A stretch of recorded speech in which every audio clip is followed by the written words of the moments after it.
Oh no. Well, look. G'day everyone, Comics with Callaway. I'm here with a man called Kemosabe and Dean James. Welcome to ComicsMATE Down Under. If you're new to the channel, don't be alarmed. No need to call the ambulance. We aren't drunk. We just slur our words from. We walk upside down here, so no need to call the ambulance. We aren't drunk. It's just a side effect from living upside down. So. If you're new to the channel, we're here with a man called Kemosabe and Dean James. In the description is a link to their YouTube channel. Go and subscribe, hit a like, and watch the videos. And yeah, let's get into it. So the comics industry has lost its friggin' damn mind, and we're going to talk about it, a bit of everything today, and talk about some comic books. So who wants to take it away? What books are we looking at, Dean? Yeah, I'm starting off. First off. Oh, yes. Can you see it? Yeah. I keep saying I'm going to shill this one every episode, any video I go on, because I think it looks that good, and it's bullshit that this has not made 5 times that amount. So, and I would have initially said, my initial thought was maybe it's because it's not superheroes, and superheroes have, so traditionally been what comics is about. But so many of the other campaigns, there's very few pure actual superhero campaigns out there. Like you probably list maybe 10 of all of ComicsGate. There's probably 10. Even Jawbreakers kind of blurs a line into that G.I. Joe territory. Because they're ex-superheroes that became... Yeah. So you got stuff like Englewood, you got stuff like Peregrine, stuff like that. There's very few actual pure guys in spandex fighting bad guys for taking over the world type books out there. There's so many alternative books. Even Cyberfrog isn't traditional. No, it's not. Cyberfrog's more of a horror movie or like a sci-fi Terminator type.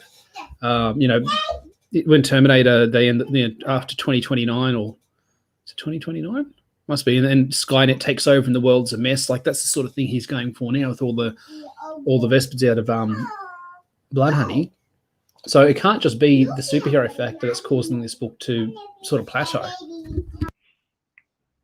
No, I think it has a lot to do with his lack of social media presence. I don't know this guy at all. I have no idea who he is, where he's come from. I just heard of him through mates, and I genuinely like his art style, so I want to push it. I just like the thumbnail. The thumbnail looks cool.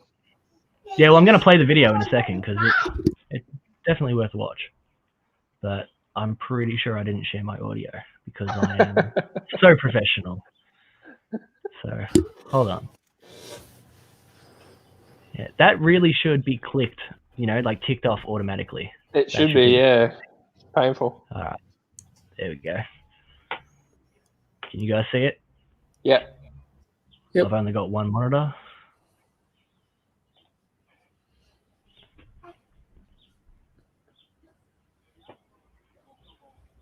What the hell's going on here? So you got a good internet connection, mate. It should be working. That's not normal, even for our terrible internet in Australia. We got shocking. There we go.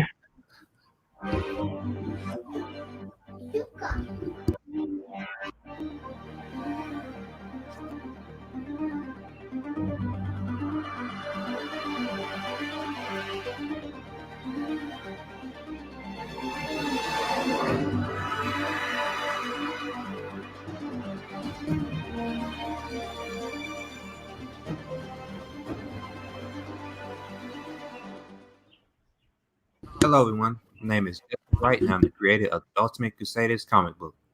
The Ultimate Crusaders is a culmination of the early 2000s cartoons and comics, where you had these extremely wild and imaginative ideas that varied in style, while also having some of them delve deep into spiritual and psychological themes and visuals. With that in mind, I wanted to make something similar that focused on an unorthodox action-adventure, but with a secret mystery that explores the unknown and our inner selves.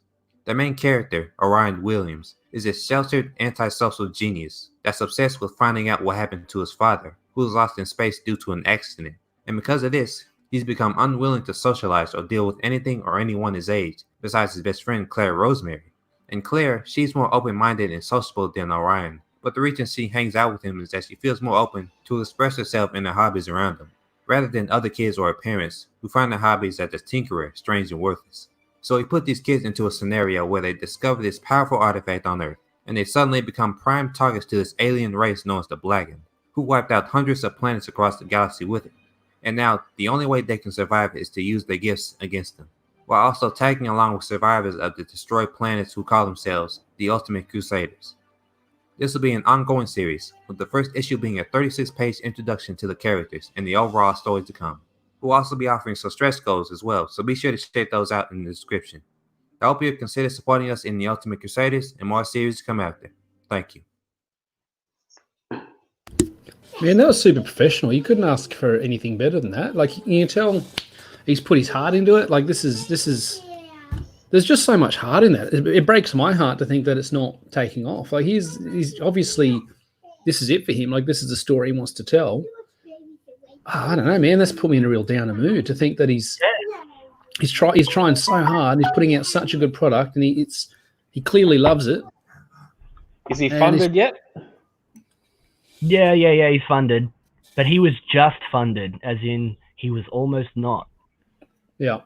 And too often we've had to rely on CG World Order to and other people who give visibility to projects to swoop in at the last minute and spam links to these projects to get people, and he's there prodding people, say, hey, retweet this, hey, consider backing this. Like, this is a good project. This is a ComicsMATE project. This is worth your time and money. And he keeps saying that the system doesn't work, and this is evidence of it. The fact that something of this quality is going under the radar, it proves there's a visibility issue. And this one's really cheap for us. Any Australians watching, really cheap for us. So, well, it was $6 for a PDF, so that'll be good for your reviews, Callaway and Chemo, both of you. You will do great for that. Kalimo, we're going to merge into one being. Super casual reviewer that spends too much time editing his videos. Yeah, see, $10. Yeah. I think that might have been a problem too. I would have paid twice that. It's an Australian book, isn't it? I don't think so. No, I honestly have no. United States. Yeah. Like that, you're going to tell that was a creator. Like, if he was going to do a voiceover and get someone else to do it, he'd get a voice actor, or he'd get someone off Fiverr or whatever. Like, that's clearly him doing his own voiceover with his own heart, talking about the characters he cares about and the story that he's put. This is pro level art. It's colourful. It looks good. I'm pretty sure this is all him. Like, how is this is his project? It's his dream, his baby. And some of the stuff you see get funded elsewhere. You think it's just criminal. I'm just looking on my Indiegogo now to see if I've backed it already. Well, I have, and you definitely should. Everyone should. Like, I mean, the artwork alone, come on. Yeah, that's really good. You guys know me. It's all about the artwork. Absolutely. I'm just going to send you a copy with no word balloons. You can just enjoy the pictures. I don't know why anybody's doing anything. I still enjoy them. Yeah, I bet you would. I really would still enjoy it. And he's got heaps of he's got character turns around in different styles. He's got preview pages. He's got dialogue and non-dialogue pages. He's gone through with his video and he's talked about look at that design. That's some cool designs. Great designs, right? He's gone through and he's talked about who the characters are and what their motivations are. Like, he's doing everything right. And maybe the only thing he hasn't done, like you mentioned, Dean, is no online presence, no social media presence. Yeah, well, exactly right. That could be it. I hate to think that everything rests on that, but it's been shown time and again that having a media presence helps. So maybe not having one isn't just neutral. It's like a real hindrance. I mean, that's the only reason I got Twitter. Someone in the last stream I was in, somebody was saying if it wasn't for, it might have been Kells a minute ago. Was you, Kel, saying that you wouldn't even be on Twitter? Sorry. Somebody else on the other stream was saying Twitter was cancelled, which I can also agree with. But I wouldn't, like Kells, I wouldn't even be on Twitter. I didn't start Twitter. I don't have another one. I don't have like a real me Twitter. I just started one at the start of this year because I found an artist and started paying him to make work on my finished script. So I knew I was going to be launching it sometime in the near future, near relative to Evolution, probably 2021 at this point.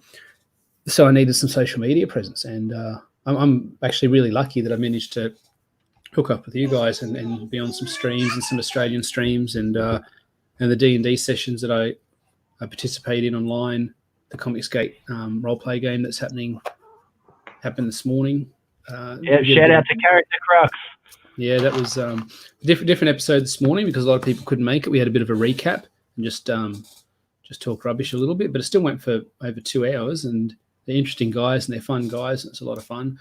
And we had a few people turn up and participate in the chat, which is really good. We went through and talked about our favourite moments from the campaign, which is it's been pretty entertaining actually so far. And they're looking to do a second series next. I think next week's the culmination of this story, and then they're going to take a little bit of a break, and then I think they're going to start a second season.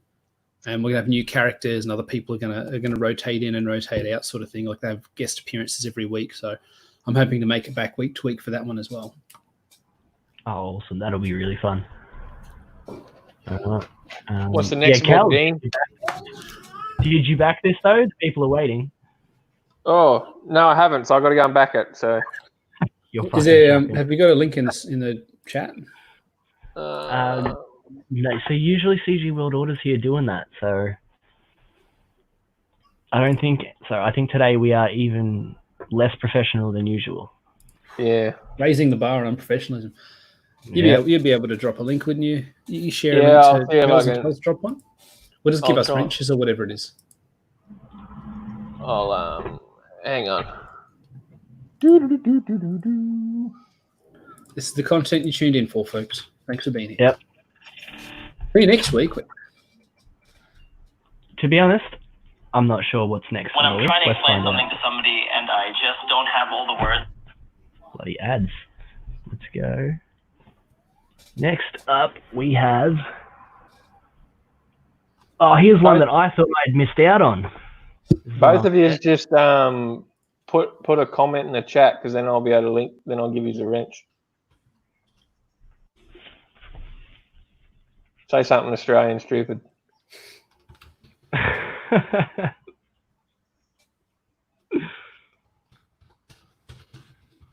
Oh, now I've got to open YouTube. Damn it.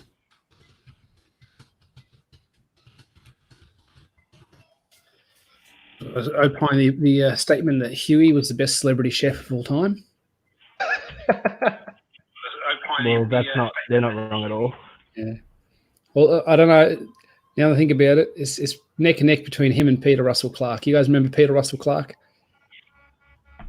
He had his little. Remember Peter Russell Clark? He had his little theme song, and in between each, because he had three names, in between each one of his names, he'd say "G'day." Here with Peter, "G'day." Russell, "G'day." Clark, fantastic. And he do these little. Huey was the big guy that always cooked on the beach, wasn't he? Yeah, that's Huey. Lost a heap of weight and got himself healthy. I mean, at that size, at his age, like that was a death sentence. And being a chef, like you'd know how to prepare healthy food. But Peter Russell Clark used to do these cooking segments in the ad breaks. And this is back in the 80s. It'd be between before my time. There you go. I mean, when I was a kid, you'd only have two ads in between each session of the TV show. You'd be watching something, and you'd have one ad that'd be like a public service announcement, and then one ad for something local, and be back to the show. None of the six ads. Like it was literally like this 60-second block where you had some bloke telling you public service announcements about like not smoking in bed or something. You know, that was it. And then there'd be an ad for something that was on the next show after this, and that was it. And you just be back to the show. Anyway, Peter Russell Clark used to do celebrity cooking bits in the ads there in between shows. He's an icon. Yeah, I'm too young to remember him. There you go. I got the link to Ultimate Crusaders. It's all right. It's not your fault when you were born. So, Cal, are you going to put my screen up or what? Hey? Oh, yeah, hang on. No, he just tuned us out. He's like, he's wank. I'm sick of these. Don't worry about that at all. All right. Now, this is one that I'm sure you've all heard of, because who doesn't love Rob Willis? But I honestly thought I'd completely missed out on this, but you can still get it. There we go. Yeah, which is completely surprising me. Yeah, amazing artist. Just one that makes us all angry. Yes. You see when he posted that, I think it was a picture of the pit that he posted the other day. Yep. And the hatching levels are just off the like, just look at that, look at the hatching. I thought Ethan liked hatching. Holy God. Now, Ethan just likes drawing lines everywhere. Yeah, his time lapse is really interesting to watch, because you think he's finished, and then he just goes back in with some lines. You think, oh, okay, that's some cool detail. Then he goes back in with some more lines, and again, and you're like, oh, I've got to go prepare dinner. I'm out. Ethan. I would have finished 2 hours before that, but no, they just keep going. Look at that. Yeah. And did you know that Shinobi Sasquatch is also a werewolf? There it is. Look. He's also a werewolf. Man, with the back muscles on that guy. Oh, there you go. There you go. Yeah, so it's definitely the case of you got to know the rules before you can break them. You know, if you're going to do that hypermusculature, you've got to know where the real muscles go before you can add them. As you know, like if you're going to be an artist for Hulk, I think you need to have an absolute spot-on understanding of anatomy, because that dude basically runs around naked half the time. You can't fake it. You Every got in a muscle setting. they just got to watch the Mr. Olympia contest. Oh yeah, Serge Nubret. Yeah. What's this book called? This is Shinobi Sasquatch.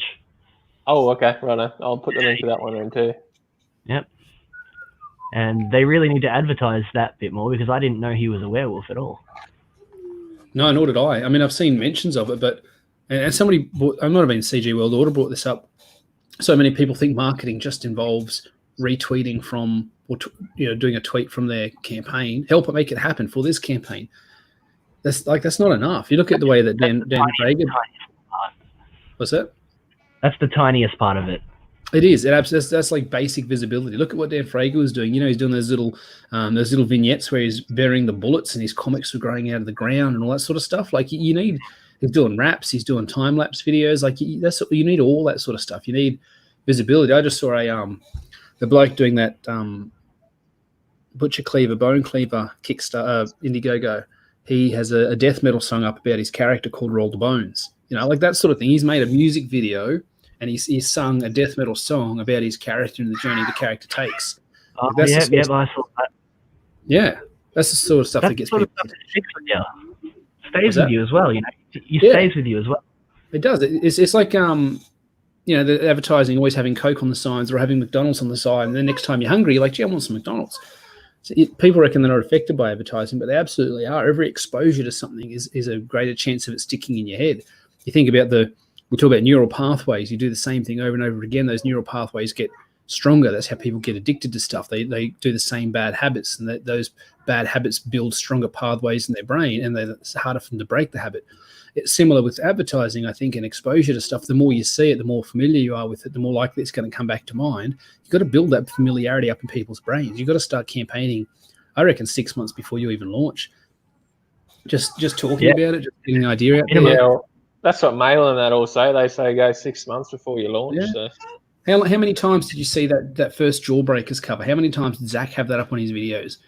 I mean, I was sick of seeing it by the end. It's a great piece, but you get sick of seeing the same picture. But he's constantly just spamming that, and look at the results: $490,000. Like he knows what he's doing. Yeah, you say Jawbreakers, and I picture that image in my head. Exactly right. Exactly right. I like his Hype Beast videos. Hype Beast. I like he's just so adorable, Zach, because he's so boomer. He's only a little bit older than me, but he's so boomer. And just when he gets really excited about something, he's still a really chill dude. So he's like, "Oh, I'm really excited about this, guys. I'm really excited." It's like, really? That's cute, Zach. That's cute. He's fantastic. He cracks me up. But then when he gets angry, he goes off. I got one of his videos he did a while ago about I think it was about Rich Johnson, and he was just dropping the F-bomb like no one's business. And I just wanted to re-edit it where I edit everything else out except the F word, and just have that up as just this Zach just going F. I don't know. Hey, welcome to the channel. G'day. How's it going, guys? How's it going? Long time no see. Yeah. What do you want us to call you? Woodrow or? Woodrow's fine. Yeah, it's fine. Everybody, this is Chaotic Neutral Comics. We'll get Dean to bring his book up when he gets a chance, but his link for his channel is in the description as well. So if you want to go and check out his channel, go and do that. He's another comics gator. So thank you. The very definition of a good cover selling a book. Like you see the cover of this book, and you're like, I'm in. You know, it's such a good piece. It's one of the best pieces I've seen this year. Yeah, worth every penny. 100%. And a very cool concept too, delving into that Japanese mythology. I mean, we'll talk about it more when the campaign comes up. But I think that's I'm doing a review of a book at the moment from a South American creator, and I talk about how there's a bit of a disconnect because of. So I was watching this Japanese movie years and years ago, and there's these two Japanese stand-up comics on there, and they're talking about their mother-in-law and baseball, and everyone in the audience was laughing, and the translation of the jokes wasn't funny to me. And I just stuck in my head because there's this weird sort of like Laurel and Hardy who's on first type thing where they keep talking over each other about baseball and about their mother-in-law, and it just didn't connect because there was a cultural gap there. And I talked to a friend of mine years later who lived in Japan and speaks Japanese. He's like, I don't know, 12th Dan or something. He's like Steven Seagal, but without all the ego. He's this big dude that loves Japan, complete weeaboo. He's real nice bloke. And he said, I speak Japanese fluently. He's married a Japanese woman. He's got Japanese kids. He's done martial arts. He's lived over there for 30 years of his life. He goes, I cannot explain to you why that stuff is funny. He goes, there's some stuff that's so culturally steeped in the way you're raised. I can't even explain to you why that stuff is funny. I know why they think it's funny, but I can't explain that to you because there's so many cultural implications there that don't translate, not even just words, but just very concepts themselves, like as an abstract, you know? And so I think with this South American comic, there's some similarities there. There's some stuff that doesn't translate to our Eurocentric culture so well. And I think there's an exoticness there that people are going to like. There's implications there. It's just a little bit beyond what we're used to. All the talk of demons and spirits and the way they worship there and sort of the Haitian stuff and the Jamaican stuff and aspects of South America, I think people are going to really like it. And I think you've got potential to do that with the Japanese as well. Like people know surface level Japanese stuff, but I think there's potential for a deeper connection with this culture that we're fond of, but not necessarily that versed in. So there's a real niche, a real opportunity you've got there. Yeah, my goal is to blend that with the cyberpunk sort of styles and stuff like that, like the very hyper futuristic 90s style, but also have that Western and like Western / samurai film feel to them. I really, really like Japanese cinema, but I'm not like studied on it or anything like that. But I do appreciate samurai films and have always loved them. So that's kind of one of the influences I really drew from when I created this character. I'd like to see a crossover with this guy in Shinobi Sasquatch. I think there's a lot of crossover there, you know. There and also Jack Irons. I've been wanting to become with Jack Irons eventually. I mean, I don't know what his stuff's like. I haven't even really said anything to him, but it's one of the things I would like to do in the future. That's cool. I've been trying to convince Kels to cross over his character with one of mine in the future. It's still a fair way off, but we've both got some like, I won't talk too much about it because that's his stuff. He can talk about it if he wants, but sort of like vigilante type stuff. And I think there are both sort of like street level. I think there's potential for crossover there. The idea of crossovers between projects and even other indie projects just blows my mind. I think that's the absolute peak of creating comics. You make something, I make something, and then we turn around and make something together that the mainstream has no say in. Yep. That was impossible 5 years ago. And the joint storytelling stuff is actually like the fun stuff in my opinion. Like I like all the like Ninja Turtles meets Batman or whatever, and like Batman versus like the Xenomorphs. I remember that one, and stuff like that really got me going as a kid. Like I was like, I need to pick this up and read it. The Batman Punisher stuff was really great too. What I liked about that one is rather than trying to have magic portals or whatever and justify why two characters from two different universes are in the same universe, it's sort of like almost an Elseworlds where they've always existed alongside each other. Batman says, I've never had to come up here and deal with him. And Punisher says, I've never been to Gotham. Our paths have never crossed, but we're both aware of each other. And that was it. It's just one panel where each of them admitted, I know he's out there, but I got to deal with the Joker. I can't go stop this guy that shoots Italian gangsters. And Punisher's like, he's like a lesser version of me, so I'm not going to hassle him, but if he gets in my way, I'm going to put him down. And I just think it's good they just sidestepped. They didn't, because Ninja Turtles and Batman had portals and all sorts of business. You see it with Thundercats and He-Man. They're trying to explain how the two worlds cross over. I like that I think it was John Romita Jr. art, and they're just like, no, they know that each other exists. They don't mess with each other until now. Here you go. Pick up this book. And I bought that. I bought both the Spawn Batman crossovers. They're all fantastic books. Yeah, it's always nice when they line up kind of nice so you don't have to do the portals and multiversal explanations and all that stuff. And like people know they're picking up almost an out of continuity thing. Like it's almost never referred to. It's a bit of fun. You know you're getting in for that. So I don't waste my time with 5 pages of justification. Just have the two characters there, have them interact, and you're getting my money. The only time I've seen it matter is when Batman and Darkness crossed over. And after meeting Batman, Darkness swears off killing and becomes more heroic and less of a murderer. And there was a Superman Savage Dragon crossover where at the end of the comic, Dragon asks for Superman's cape as a memento because nobody will believe him. And then in the next issue of Savage Dragon, Eric Larson draws Dragon's daughter running around with the red cape on. You can't see the symbol, but it's clear that she's wearing Superman's cape, which I thought was really cute. But aside from that, the crossovers don't ever really have a continuity tie. So just do whatever. Just go crazy, have fun. You don't have to justify it. So you just drop your guy, you drop Iron Jack in the same area, and just Jack Iron, sorry, and just we got a beer over here called Iron Jack, which is why. Oh, okay. Yeah, it's not bad. It's not great, but it's not bad. It's kind of like if it's there, you'll drink it. And that'd be advertising campaign, so everybody was drinking it for like 6 weeks, and then it just disappeared. But if it's there, you wouldn't say no. Yeah, so you just drop them in and just let them interact. That's the fun stuff when they start bouncing who they are, their ideas off each other. And you can get just as much ammunition, I think, out of two characters that are similar as you can out of two characters that are very, very different. 100%. So Woodrow, do you wanna talk the hell out of your book? Or I'm excited to hear that. Tell us all about it. It originally started, I was doing a different book in the same universe called Vega Neutron, Reluctant Bounty Hunter. And that fell apart. My artist disappeared and stuff. And I was like, okay, do I want to do the same book? Or I had this other story, this one, Okuri Inu, working in my head. I like myth in like, Greek mythology, Japanese mythology, South American mythology.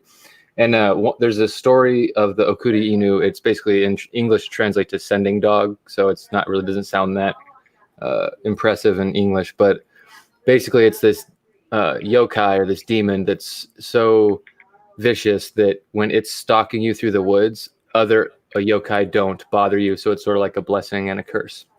And I liked that concept. So I took that and I was like, okay, well, this guy has a crazy persona, because I wanted to do something similar to John Wick. And John Wick, he's got the Baba Yaga or whatever, the boogeyman.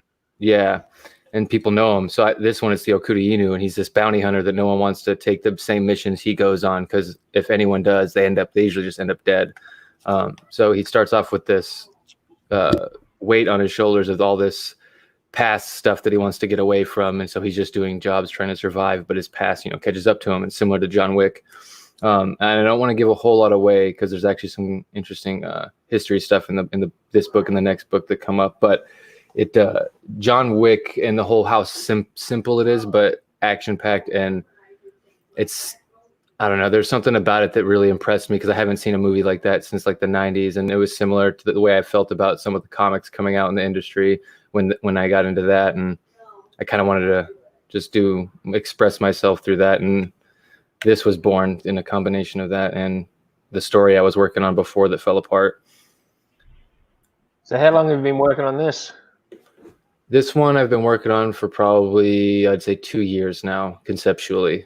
Yeah, I think a full 2 years now. It's July, on the end of July, yeah.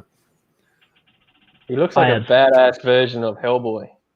That's what, yeah, everyone always says that. And the funny thing is I'm not a Hellboy fan, and I've never read Hellboy. And everyone's always like, oh, you were inspired by Hellboy, right? And now the fact that Hellboy is a thing and people have seen a character who looks like that, now that gave me a little bit more courage to do a character designed like that. But in terms of inspiration for the world, the character, the story, anything like that, I actually don't read Hellboy, so it wasn't. But I can easily see the parallels. He's a red-skinned, horned person, and yeah. I mean, tonally, it's like night and day, though. Like Hellboy is very pulp, very dingy and small scale story, very simple. I know the movies have him fighting giants and saving the universe time and time again, but very often in the book, he's just like solving a murder mystery. Yeah. And the world's aware that he exists. So they're just like, oh, okay, so there's this 7-foot-tall red demon guy solving the murder of my wife. Cool. And then he works out at some haunted painting or something and has a charm that neutralizes it. And then everything vanishes and he sits there and says, crap. Crap. The end of, it's very, very low key. So I mean, this looks like video game cover art. This is high concept. Like this, you put that slap that on a PS4 box, and you put that in a GameStop. That's money. Oh man. Yeah, well, you're exactly right, Lee. I usually who did the cover art here? So this is Kane and White right here. That explains it. Yeah, he's got a lot of skill, man. Him, and then I got another cover in the works right now. I'm on the list, so whenever it's going to get done, I'm not 100% sure. But Rob Willis is doing the cover. So this is the Indiegogo exclusive. If you back through Indiegogo, you'll be able to get this cover. But if you buy it anywhere else, it'll be the Rob Willis cover, basically. So I'm going to try and overprint on that and get it in my LCS if I can. But we'll see. How does your interior artist feel about not being on the cover? I'm not really sure because I came to him after I already had the cover because the first thing I did was the cover. So I tried to do it that way because I'm also an artist. I went to art school twice. So like I was trying to think about that, and that was actually how I avoided that. Because I've seen a few artists lately. Someone said something along the lines of, if my artwork's good enough for the interior, it should be good enough for the exterior. Like if I'm in the book, I want you to see me on the book. And I can understand some people feeling like that. And usually Yeah. The cover art usually commands a bit of a higher price. I'm lucky that my artist, hey, CJ World Orders here. My artist said he'll do a cover for me for the price of a regular page, which is a steal. Oh, nice. Yeah, it is. It absolutely is. But he also knows that this is the first of 4 books plus multiple spin-offs. So if this takes off the way I think it will, because of the content and the maturity of the story, I think it'll find its audience. He's in it for the long haul. Like, he's going to be employed for the next 4 to 6 years, and because of the conversion rate, I don't know for sure, but he's pulling in a couple of grand a month just off me because of conversion. So he's probably happy to sit on that for a long, long while. So I think he's seeing it as an investment in his future too. Yeah, that's a good thing. That was like my first problem with the when I started doing that first book. I had a guy in Israel I was working with, and it just started as concept work. And then I approached him about, hey, like, would you want to do a comic? And he said yes, but I think he reluctantly said yes, just because I had asked him, and he was already doing like concept work for me. I think he was afraid to say no. So I wanted to. Yeah, I think that may have been a reason he dipped out. He may have not wanted to do a 60-page comic. Yeah. A lot of work. It is a big commitment, and they don't necessarily see the payoff until it's like, mine's 180 pages. Oh, and yeah. I'm still trying to work out how to split it up into, do I do 360s? Do I do 290s? Do I just do the 180 and bite the bullet and take it in the arse on shipping? Still up in the air at this point. I would personally try for the 360. Oh, sorry. No, you're right. I have 120, and I'm splitting it up into 2 60-page books. Yep. And you reckon, Woodrow, go... Stephen's saying 45 times 4, and I did think about that, but it's also 4 times the shipping, and I don't know, is people going to commit to that? Yeah, sorry, Stephen's on Terra Olympus Volume 3 is coming up soon for the Kickstarter, the thing for that later this year, I believe he said. So that's his 3rd book, but I think he's doing 50-page books, so 45, 50, yeah, it could work. I mean, people are willing to, they're going to go in on Terra Olympus a 3rd time. I know I am. It's a fantastic book. Oh, hell yeah. I think too, with the number of pages, it all depends on the like the story you're trying to tell. So like if it is a 200-page book, if you're going to release it in so many books, it's like, how long do you want the readers to have to go from when they first read it to how long is it going to take you to be able to then do that book, then the next one, and then is it going to be 5 years before you get to the end of the original story? So that's an excellent point. My story takes place over maybe 48 hours all up, if you count travel. So it's very much, hey guys, here's the threat, here's the problem. Shit's going to go down in less than 48 hours. You've got to stop it, and that's just non-stop action and intrigue. So if I'm going to make people wait 4 years to get 4 books, that's just not a serviceable model. Yeah, it's like when some comics are better read when they're a trade. Like, it's like you read the first issue and it's like, damn, I want to read the rest of it. So it's like, if you're going to do it in say 4 books, is it going to take a reader 4 years to get to the end of the story? And it's like, essentially, it would drive me nuts, because if it's a good book, it's like you want to keep reading it. So. And it'd be different if the story took 4 years, but it was a 4-year story spread out over time. You could sort of understand that, like season by season. But the fact that, the first book would sort of end with a battle between this team and like a mercenary metahuman team that they fight and defeat, that's around the sort of like the 30-ish to 40-ish pages. That'd end that. So they have a big fight, and then it ends, and then you've got to wait a year or 6, probably a year before the next one comes out. I don't know if people are going to come back for that. Woodrow, you're saying 3 by 60. What's your justification for that? Because I'm open to all ideas. This is my biggest sticking point right now. I can't even get quotes on stuff because I don't know how I want to proceed.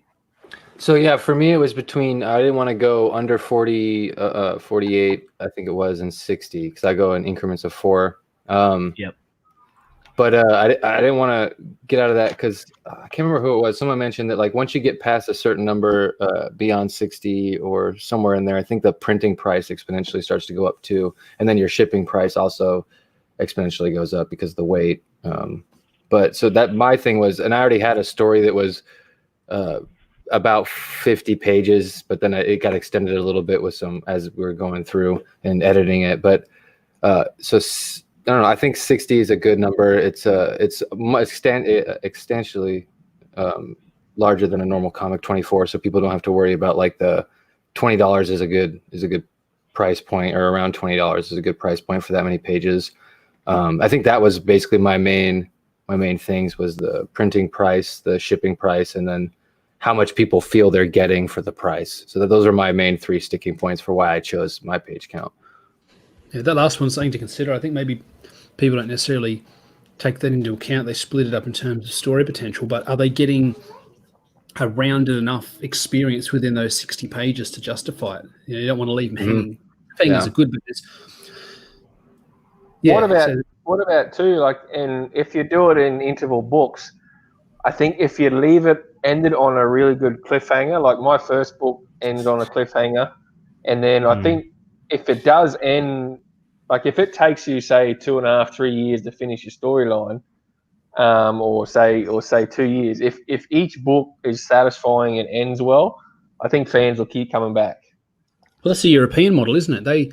You got those guys doing like not Tintin, but stuff like that, where every year they put out like an album, they call it, I think, like a hardcover volume that's 40, 50, 60, 70, 80 pages, and it takes them all year to do, but they come out once a year, and it's a really big event, all these European and French comics. So that model does work, but that's from a culture that's used to that. Maybe this is the new model for us, and this is something we have to, like, people are happy to wait 6 months to a year between Jawbreakers or Cyberfrogs. Maybe this becomes the new model. Yeah, I think that it will, especially with all this coronavirus stuff and the way LCSs are going and the distribution and the way everything, the storm has come together. I think that might become the new model. Yeah, I think too, if you do a book, say every 6 months, but it's at a minimum of 50, 60 pages.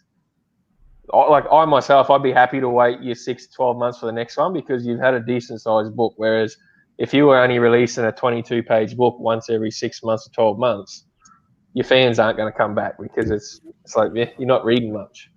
So, and you see that on the Kickstarters and that online. There's so many people that are crowdfunding like a 22 or a 32-page book. It's still a floppy. Like Stephen was saying, in their 48 pages is the minimum for perfect bound. You want to have that spine. You want to have that real in-your-hand book experience. Yep. Especially for the money you pay. Are you guys going to do spines, or are you going to do staples? I'm doing spines. I was thinking about whether or not I wanted to do that as a goal or not, but I think I'm just going to commit to the spine right off the bat, and then do stretch goals as paper quality starting off.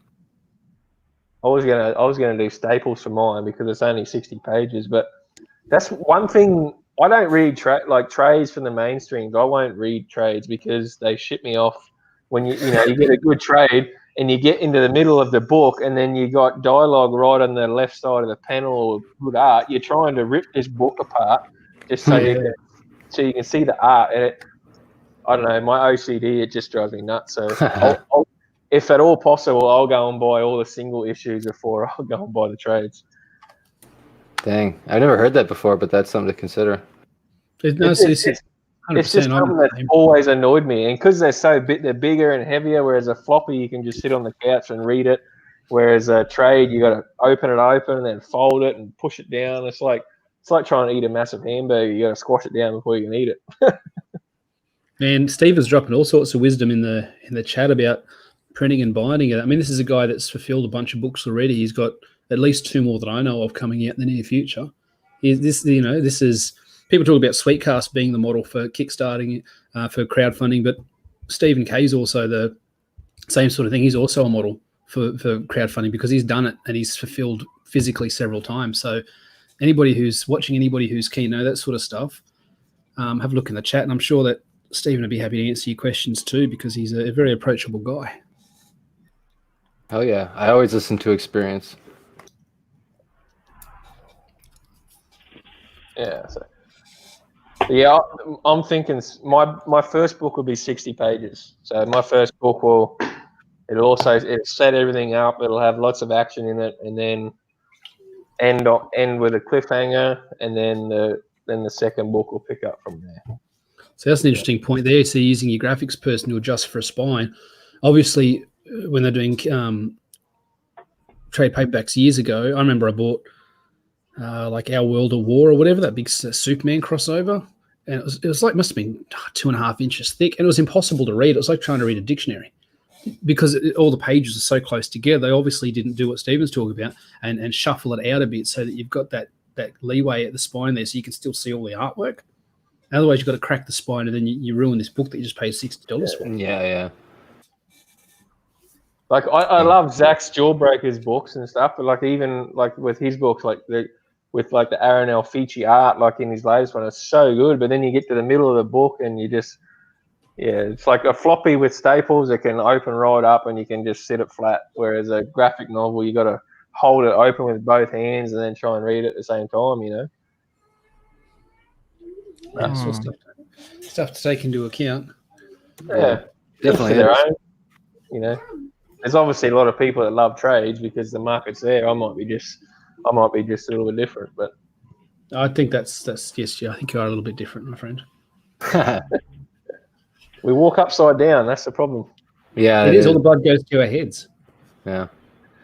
Hey, I'll be right back. Just give me 1 minute. I'm gonna mute myself. All right, mate. So what's this one? Back this one? This one. You got to back it. We've got 5 days left, gentlemen. I'm sure I've backed this one. It looks so good. Yeah, Extreme Champion Tournament. He looks like his art style is a poor man's Andrew Huerta. We'll get down to that in a second. But it looks great. Like, I really like his style. And yeah, I'm pretty sure this one's really cheap. I don't know why has this one got such little time left and so little money. Over and over and over again. Yeah, it's visibility. Extreme Champion Tournament, sorry. Going back it now. I know, I've been tweeting it out every day for the last few days. You got a link for that? I can't find it on Indiegogo. Maybe it was one of those ones. Yeah, I'll send you the link. I'll put the link. What was the book called again? Extreme Champion Tournament. I don't know.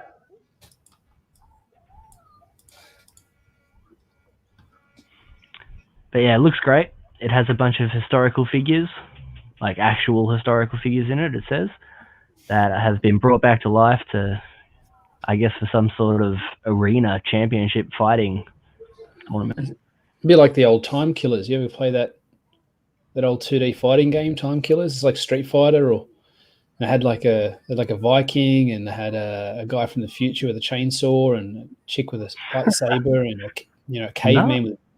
Or Eternal Champions. Eternal Champions was the same thing. It was a fantastic 2D fighting game where they picked people from all over time and history and brought them together this tournament. Whoever won got to go back to their time and fix a mistake they made, because every one of them had died. And as they died, they failed at some mission that would have changed the course of the whole world. So any single one of them that survived the tournament got to come back to life and fix that mistake they made. It's an amazing game. The designs was fantastic. Time Killers was fun and cartoony. You had different buttons for different limbs, so you'd hit the left button for the left attack, and you might cut someone's arm off, and they're jumping around with an arm missing, and then they get reassembled in between matches. But Eternal Champions was like a classier version that had beautiful music, amazing character designs. You can pick it up on Steam for like $3. Like Eternal Champions, one of the best games to come out on the Mega Drive. Oh yeah. I have no idea what that game is at all. Never heard of it. Fantastic. Just yeah, we got to get this book funded. I don't know why it's taken so long. Is it not funded? Yeah, this looks good. He hasn't got long. Everyone in the chat, the link's in the chat. Go and back this one and help him out. Yep. Ooh. He's got a $9 PDF if you don't have much cash. It's only $9 Australian. So in American, that's what? Probably 5, maybe. Oh, I was going to say like 45 cents. Depends on how much the shit's changed. It feels like it sometimes. He's got some good variant covers too. Oh yeah. The variant is the one I got, the limited edition variant cover. But yeah, great work. And I have no idea who this guy is because he has very little social media presence. So. And you don't have to be spicy or edgy. You don't have to sit on there and give your political opinions. Just be seen. Just be a person. Just be a personality. Just get on there and have a chat with people and interact genuinely. And you're going to be known. You're going to be remembered. Like you hear somebody's name, you're like, oh, yeah, I've heard that guy's name. He's been on a few streams. He seemed like a pretty cool dude. And then you're more likely to check out his work. And then you build those networks. Like I'm a nobody at the moment. I got like 30 subs on my YouTube channel. But if I was to launch tomorrow, I reckon I know probably 2 or 3 dozen people within the ComicsGate community that I could rely on to tweet out my stuff. I can think of a half a dozen streams I can go on, and other ones that by association I'm sure I could make my way onto. And this is before I even have a product. So just get on, guys. Just get on, grab a microphone and a webcam. I don't even have one of those. Grab a microphone and headphones or whatever, and just have a chat to people. Just talk some shit. Because if you're not visible, I mean, this is a good product. It's not even making. Is it $500? Is that the American goal or the? No, that's Australian. I don't know why it's so cheap. It must already be ready to go. He just needs the extra bit of money. He's already finished. He only needs $500. I think he was on Michael Bancroft's show, and he said it's already all finished. He's just the 500 is just the printing, I think. And has he already run it on Kickstarter or something? I've noticed there's a real trend with campaigns doing well on Kickstarter, and they come over to Indiegogo and they don't fund it all. I can think of a half a dozen that just funded on Kickstarter, and then a couple of weeks later come over to Indiegogo and there's just no interest. They just didn't make it. Well, a lot of people have their biased against Kickstarter, In ComicsGate especially, there's a lot of people that just won't. Yeah. And I think until Billy Tucci did a Kickstarter, it was almost like persona non grata. Like if you do Kickstarter, you're dead to it, sort of thing. And then Billy did. Yeah. And he did. I don't think he knew any better. I think he was just sort of covering both his bases. And I feel like people had to give him a pass because, well, it's Billy Tucci, it's Don Tucci, fucking Don Tucci. Yeah. The guy's a dead set legend. Like he's a living legend. So of course he gets he's just been a bit of a boomer. And then also on the other side, there's people who shop on both. So if they bought it on Kickstarter, they're not going to go to Indiegogo and buy it. If they, Yeah, that's right. Yeah, I'm happy to buy on either. I'll take Indiegogo if I can help it because I know more money goes to the creator. Yep. But some projects are only on Kickstarter. Yeah. I got the Spawn toy. Was that, Matt? I said I got the Spawn toy. I'm not going to feel guilty because it was on Kickstarter. That's right. CG World Order, what's happening, bud? Oh shit! What's going on, you Kickstarter turncoats? They fired that chick or let her go or whatever they want to call it. So I mean, they got rid of the gatekeeper, and a lot of people's going over there. I think isn't Billy Tucci over on Kickstarter? There's a few guys who are over there. So yeah, I don't know if I'd say ComicsGate is going to follow suit and start backing books over there now since she's gone. No worries, mate. That Spawn figure was, that's worth going over there and signing up, Are you guys going to catch the Todd McFarlane documentary coming out on the 25th? Yeah, gonna try. Yeah. Huh, I'm about to check it out. Yeah, I didn't know he was had to file bankruptcy and stuff, and he's... Oh, for real? He's been through some stuff. So... Damn. I think it's going to be something very inspiring, and it's something that hopefully the majority of these ComicsGate creators will sit back and watch and, take some notes and take some lessons from, because, everything that's happened over the past few days with Dynamite and stuff, I was thinking about Todd today, always thinking about Todd. Todd is the guy that you want to pattern your business after. And, he left Marvel. He created Image, and he has nobody lording over him. Nobody can cancel Todd McFarlane. He is his own man. And I think that's what everybody needs to aspire to. Yeah. I mean, they call him the Todd Father for a reason. Yeah. He's Canadian. Didn't he live in Arizona for a little bit or something? I think he's still there. Is he still here? Oh, wow. Yeah, a lot of those guys moved down to, last I heard he was in Scottsdale. For some reason, that was everybody just, back in the 90s, man, all the rich people were moving to Scottsdale, Arizona. So yeah, it shows now. There's a bunch of stuck up people there. Yeah. I work out there, so I know. Loved Arizona. Love the desert, man. This shit here is fucking Vietnam right now. That's how hot it is right now. It is miserable. And Kellaway's a friggin' he's a slave driver. So I got to turn my AC off, and I'm sitting here in my underwear just boiling. The sweat is just rolling off.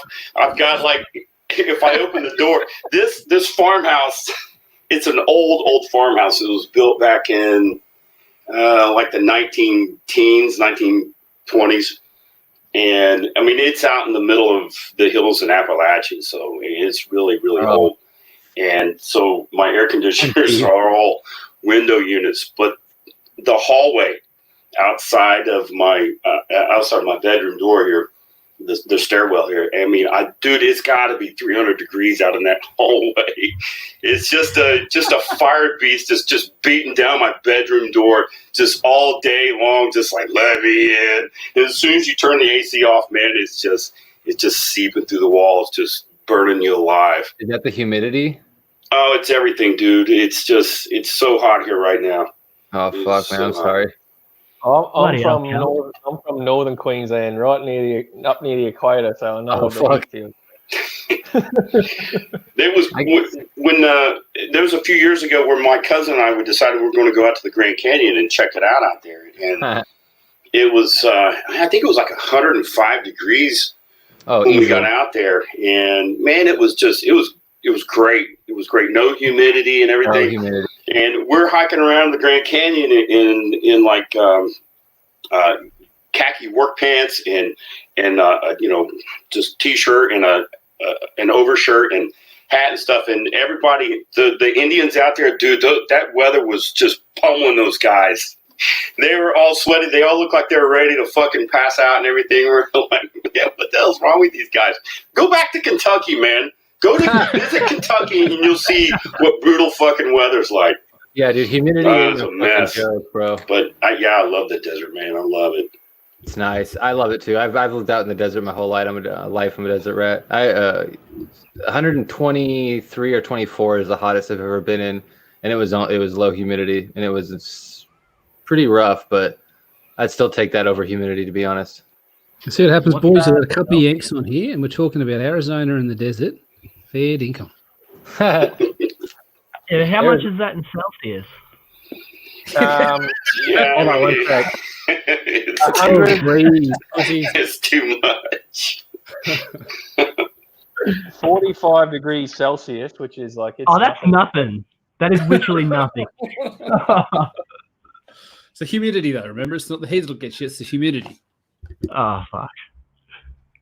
Yeah, no, we had two or 3 weeks of it. If any of you guys like watching or anyone is from Melbourne, they'll know what I'm talking about. I know Michael knows what I'm talking about. We had 2 or 3 weeks of 50 degrees, and that's Celsius, so whatever that is. Yeah, no, it's 124. That's what it is here. It's, for the whole summer, it's usually about 50 degrees Celsius, about average. Yeah, it's shocking. Melbourne doesn't know what it wants to do. Hot day. Yeah, it's not fun. Yeah, it'll be raining, and then I'll get sunburnt the same day. They say you get all 4 seasons in one day. Oh, fuck that. When it rains on those days, it's literally I want to shoot myself in the face. Yeah. So what's this one, Dean? This is another one that has yet to be funded, but I've been watching it since day one. This one's got plenty of time left, though, so don't worry. Just like Tugs, Another Case of Littlest Umbrella, this one's for all ages. So if you've got kids or anything like that, you can read it with them. And yeah, we'll watch this video in a second. Basically, the teddy bear, and the teddy bear chooses you and protects you from whatever's, the monsters in the dark. So that's pretty cool. That's wholesome. Yeah. Looks good.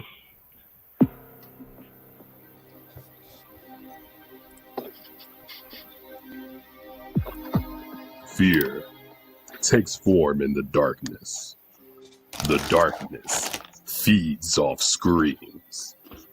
Fear is the enemy of childhood wonderment, built on hopes and dreams. So remember, in the terror of night, to protect the child, protect the light. Try not to become unstitched. Hi, I'm Dutton, writer and creator of Unstitched. It's a brand new story that was created by inspiration of my niece, my love of 80s, like dark, gritty Don Bluth films. And in fact, that's what Unstitched is. It is a dark fantasy, all ages story. It's a mix of Rise of the Guardians, Toy Story, and Coraline, all put together. I have a talented, wonderful artist named Laura Rimbas-Humbert. She's even doing one of the covers. The other cover is a variant done by the highly talented Jason Brubaker. You know him from Mine, from Sithra, plenty of other things. Unstitched, part 1 of 2 is coming out soon. It's going to be 48 pages, with part 2 being 50-something pages. Later on, we got some cool tiers with the book.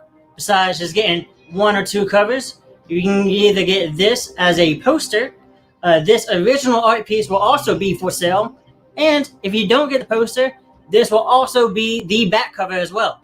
We have a mini print that's going to be on the higher tiers, like the 150 tier, which this is going to be a teddy bear based off the Boogeyman with the glow-in-the-dark eyes, limited to 10.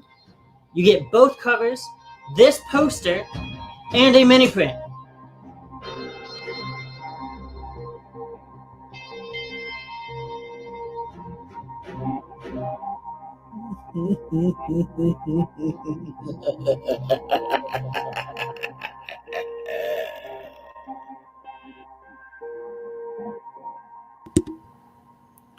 Love the enthusiasm these first time indie creators have for their own product. I mean, that guy, it's not everybody can get up and talk in front of an audience. Not everybody can talk on a camera. He's a guy that's just putting his heart and soul in this thing, obviously inspired by his niece and that, like he said, the love that he has for her. And yeah, I just don't get it anymore. You get, oh, hey, I did a thing. Oh, hey, I've got a book coming out. You know? Yeah. You can't beat the energy and the enthusiasm that these indie creators have got. They love their products because they've always wanted to do them. It's like life goals. It's their dreams. Have spent how many have we all spent years and years thinking about this story or that story or what we'd want to do? I've said before, I've got more stories than I think I've got years left in my life. If I put out one a year, I think I'd still run out of time before I'm dead. I'm gonna have to do the Zach model and just hire a bunch of people to do stuff for me at some point. You know? Yep. You're not going to get that level of enthusiasm from any big name creator anymore.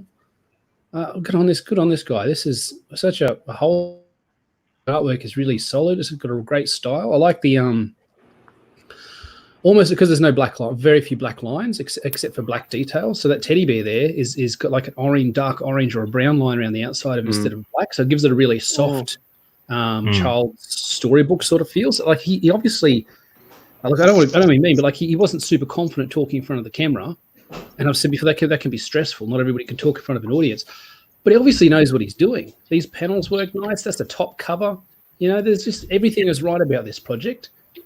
So I hope. He did a video on Michael's stream on Michael's channel as well. So go check out Michael Bancroft. Yep. And yeah, there's an entire Unstitched video on there. It's very Cartoon Network's feeling, like the panels and stuff. It seems very like Powerpuff Girls or something like that almost. Yeah, that sort of bendiness, that energy. Yeah. Everything's twisted and contorted, and that's slightly over the top. And then those action backgrounds. Yeah, exactly. When it was fun. Yeah, exactly right. You see that weird baby video with the pyramid-headed creatures? Ooh, I don't know. No, there's Adult Swim, not Cartoon Network. That is weird, like music video or something where these pyramid-headed demons were torturing babies on plinths, and people like this. This is demonic. This is messed up. And Cartoon and Adult Swim's like, yeah, whatever, Karen. We can, we'll do what we want, and don't like it, don't watch it. But it was unsettling, man. They just released Hollywood stuff, Hollywood documentaries. No, it sounds like it though, doesn't it? There's parallels. It's just like some music video they had, and it was with the sound off. It was very creepy. But anyway, the Unstitched looks really, really good.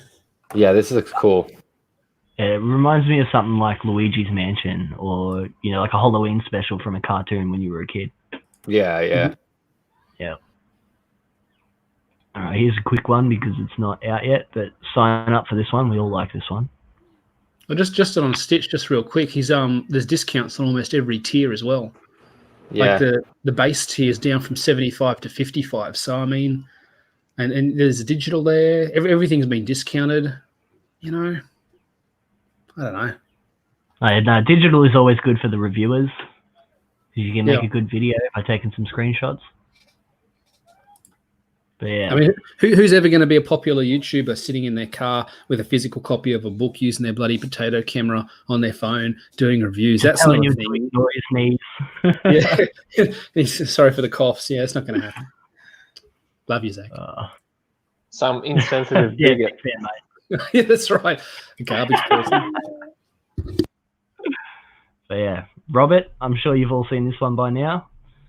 The beautifully coloured robot cowboy story, and it looks brilliant. Let's be honest, we've all seen The it. video's cool. He's got a blimp in it too. Yeah, I'm about to play the video. Don't worry.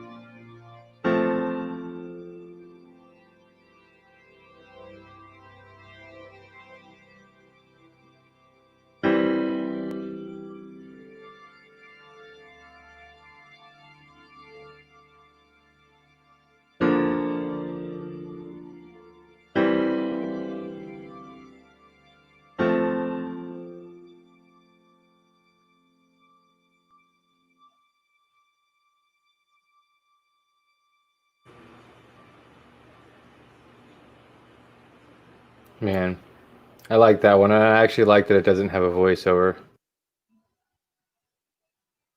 I must be getting a period or something. I'm nearly in tears on half this stuff. I don't know if it's just feeling the stress in my own book or whatever, but I think it's the estrogen you've been injecting. Mainlining soy straight in my veins. Got something. I'm getting all these feels, man. It's like I feel this guy's pain sitting there working on your artwork, doing your little thumbnails and your panels, thinking it's not good enough, and just so damn desperate for somebody else to enjoy the book as much as you know you enjoy it. Lay off that skim milk. On that full fat whole cream one. That's the good stuff. Yeah, low fat, no fat, light skim, omega-3, high protein soy. Kale milk. Just press kale until the juice comes out. Yeah, that looks cool. That looks cool. There's not a lot to Hold on, it's like hold a on. good teaser. Yeah. Lee, stop for a second. Was that a milk ad in America? Wood or CG? If you can even understand me. If that commercial, the video we just watched. No, what I just said about light skim omega-3. That's a milk ad. Oh no shit! If it is, I don't watch TV out here anymore, man. Most people don't even watch TV. Oh shit, that's all right. Never mind. Carry on. Family. What's that Smarter White milk ad? I just want milk that tastes like real milk. Yeah, that's what I was doing. I just want milk that isn't racist.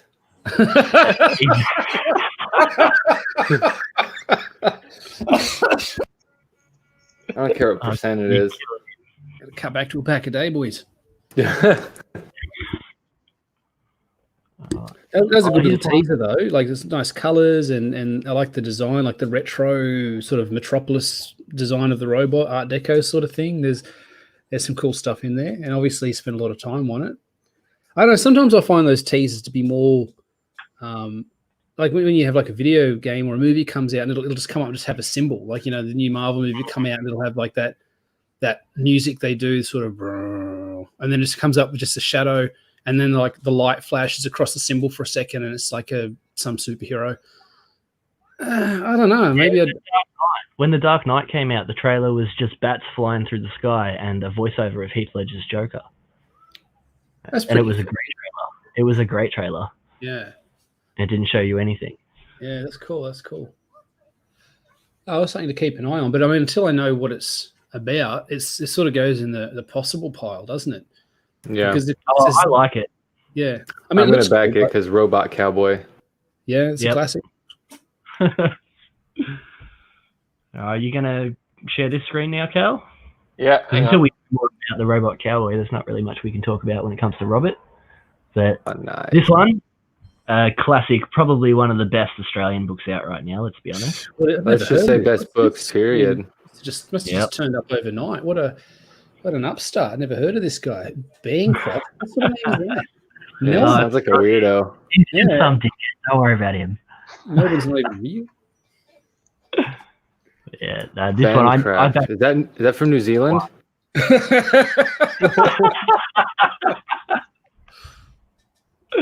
Oh shit! Just trying to start a war. Sorry. Yeah, I backed this week 1. I think it was. I'm in the first 100 backers of this book. It's got a great blurb, like a great concept. Sorry, what? I just think it's got a great blurb, a great concept. Like you look at it and go, "Oh, what is it?" But once you read what it's about, you're like, "that sounds really cool." Yeah, really interesting. Instantly, I knew that I wanted to read it. All right, now let's get on this. Ignore my Sargon of Akkad recommendations.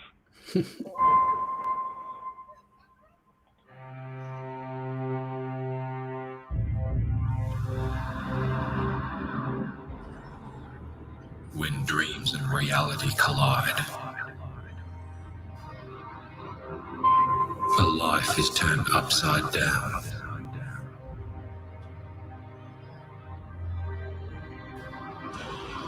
Thrust into a conflict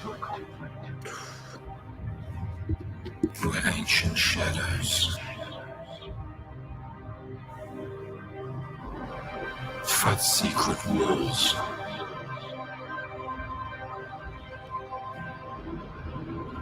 For control of the future. Her allies hide in plain sight. But so do her enemies.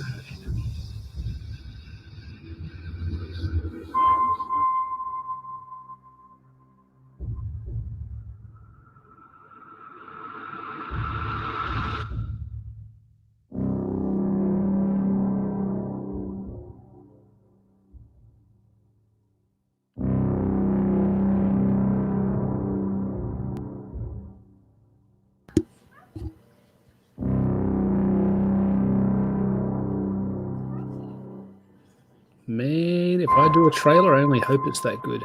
That's got to be one of the most pro-looking trailers I've seen for any indie book ever. That was, and then when he's halfway through and the voice changes and you get like the echo of the two voices at the same time, I got goosebumps, man. That was good. Yeah, man. Higher Ascension Cinema. That's what you do. Yep. Did you see the second video he made for him? I think that was Ascension Cinema too. No, yeah, the remixed version. Yeah, well, all the clips of him on people's shows where they're talking about how awesome it is. Oh, yeah. That one freaking is awesome. Yeah, where's that? I'll try and find that now.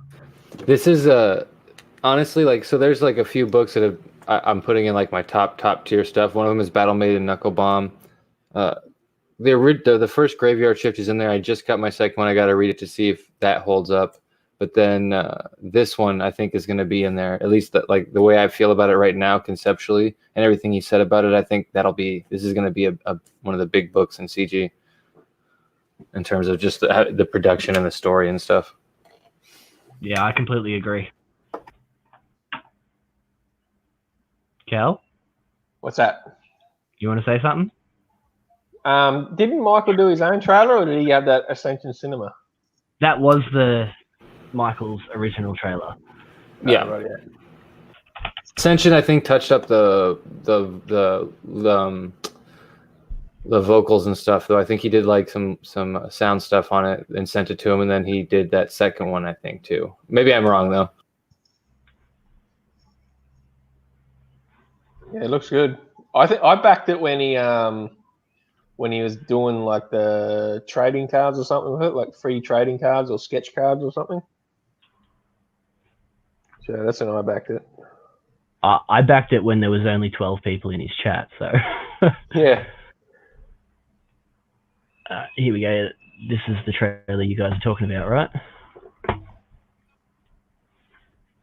Oh, this one's dope. Oh, what the hell's going on here? Why is the full screen going all weird like that? Got it on old lady mode. The Lucent Waking Dream by Michael Bancroft, who is a great animator. First book in the Lucent series is a 76-page, man. You're going all in. This is really well done. And the fact that you do all of it is it's mind-boggling. You write pencil, ink, color. The quality of the artwork and the little bit of the writing that they've shown off is superb. Great artwork. I mean, look how good that looks, John. Real qualified dude. Yeah, I like his stuff a lot. And I love the movement. Like, you can just, again, still images that have movement to them are so powerful, man. This is top tier stuff. I mean, there's so much motion I feel from that image right there, you know? Yeah, he spent a lot of time on that. Yeah, those buildings look really great. I'm always kind of going, how good are they at what this is? Because I know how they're doing it, but how good are they at what they're doing? You, sir, are very fucking good at what you do. This is great. Look at the environments here. Yeah, really good stuff. Well, I love the color stuff going on. Again, for me as a cinema person, it does speak to me. This stuff's super cinematic, too. I look at this. This looks like a still out of a movie, man. And it looks dark and mysterious and what is going on? Let's talk perspective for like 2 seconds on your cover. The camera angles, the framing, the motion, the colors. I love what you're doing, man. So cinema seal approval. I'm super impressed. You're kind of Babe Ruth in it. Like, there's a lot of people that play baseball, but you're grand slamming it. Thanks, man. No problem, man. I just think people need to get a hold of this book because they're going to wish they did. I'm going to start promoting this every day. And look at this, dude. Holy shit. Please consider the Lucid Waking Dream. It looks top-notch, and even John is absolutely flabbergasted and speechless at this. Yeah. Better backgrounds than I'll ever draw. Believe that. According to this, I am now backer number 508. I'm very stoked about this book, dude. I can't wait. Can't wait to get it. I've backed this campaign, and I thoroughly recommend that you do too. I love this. Guys, consider backing this. So good. What I like that about doesn't it, sell it. You see him there. He's just so chill. He's just so humble. Like, he is getting praise from some of the best dudes in the industry, and he's just like, oh yeah, like he's not downplaying it, but yeah, he's just real humble. Like, he just seems like a real genuine dude. I was a gangster. Really happy for him. He's got 531 backers. Poof, deserves it. Deserves everyone. Yeah, he's done the hard yards. Yeah, like he's ducking out at his lunch break at his job to stream for an hour before heading back in to finish his his work day. Like, he's prioritizing his comic book career. He's prioritizing his creator's career. Yeah, his hour-long streams are his lunch break. And that's bloody impressive for him to do that as often as he does. Yeah. Almost every day, right? Yep. Yeah. So, we got any more books to promote, or do we want to talk about how the industry's just jumped off a cliff? I've still got a few more, but we can talk. They're the more well-known ones, so we can talk about Twitter first if you like. No, if you got bring the books up. Bring them up. All right, hold on. Here's another unknown one anyway. But you guys have probably seen this guy around anyways. I know Lee has seen this book, and I know Calloway has seen it as well, but Wood, you might not have. Hold on. Because this guy's gearing up to release his book. Is it you, Dean? And no, are you showing us your I'm book? not sharing anything. No, mine's top secret, all right? This one, Fireball. Sign up, Fireball. Yeah. I love this guy's style. It's so European. See, a lot of people really love his style, so like, why not, right?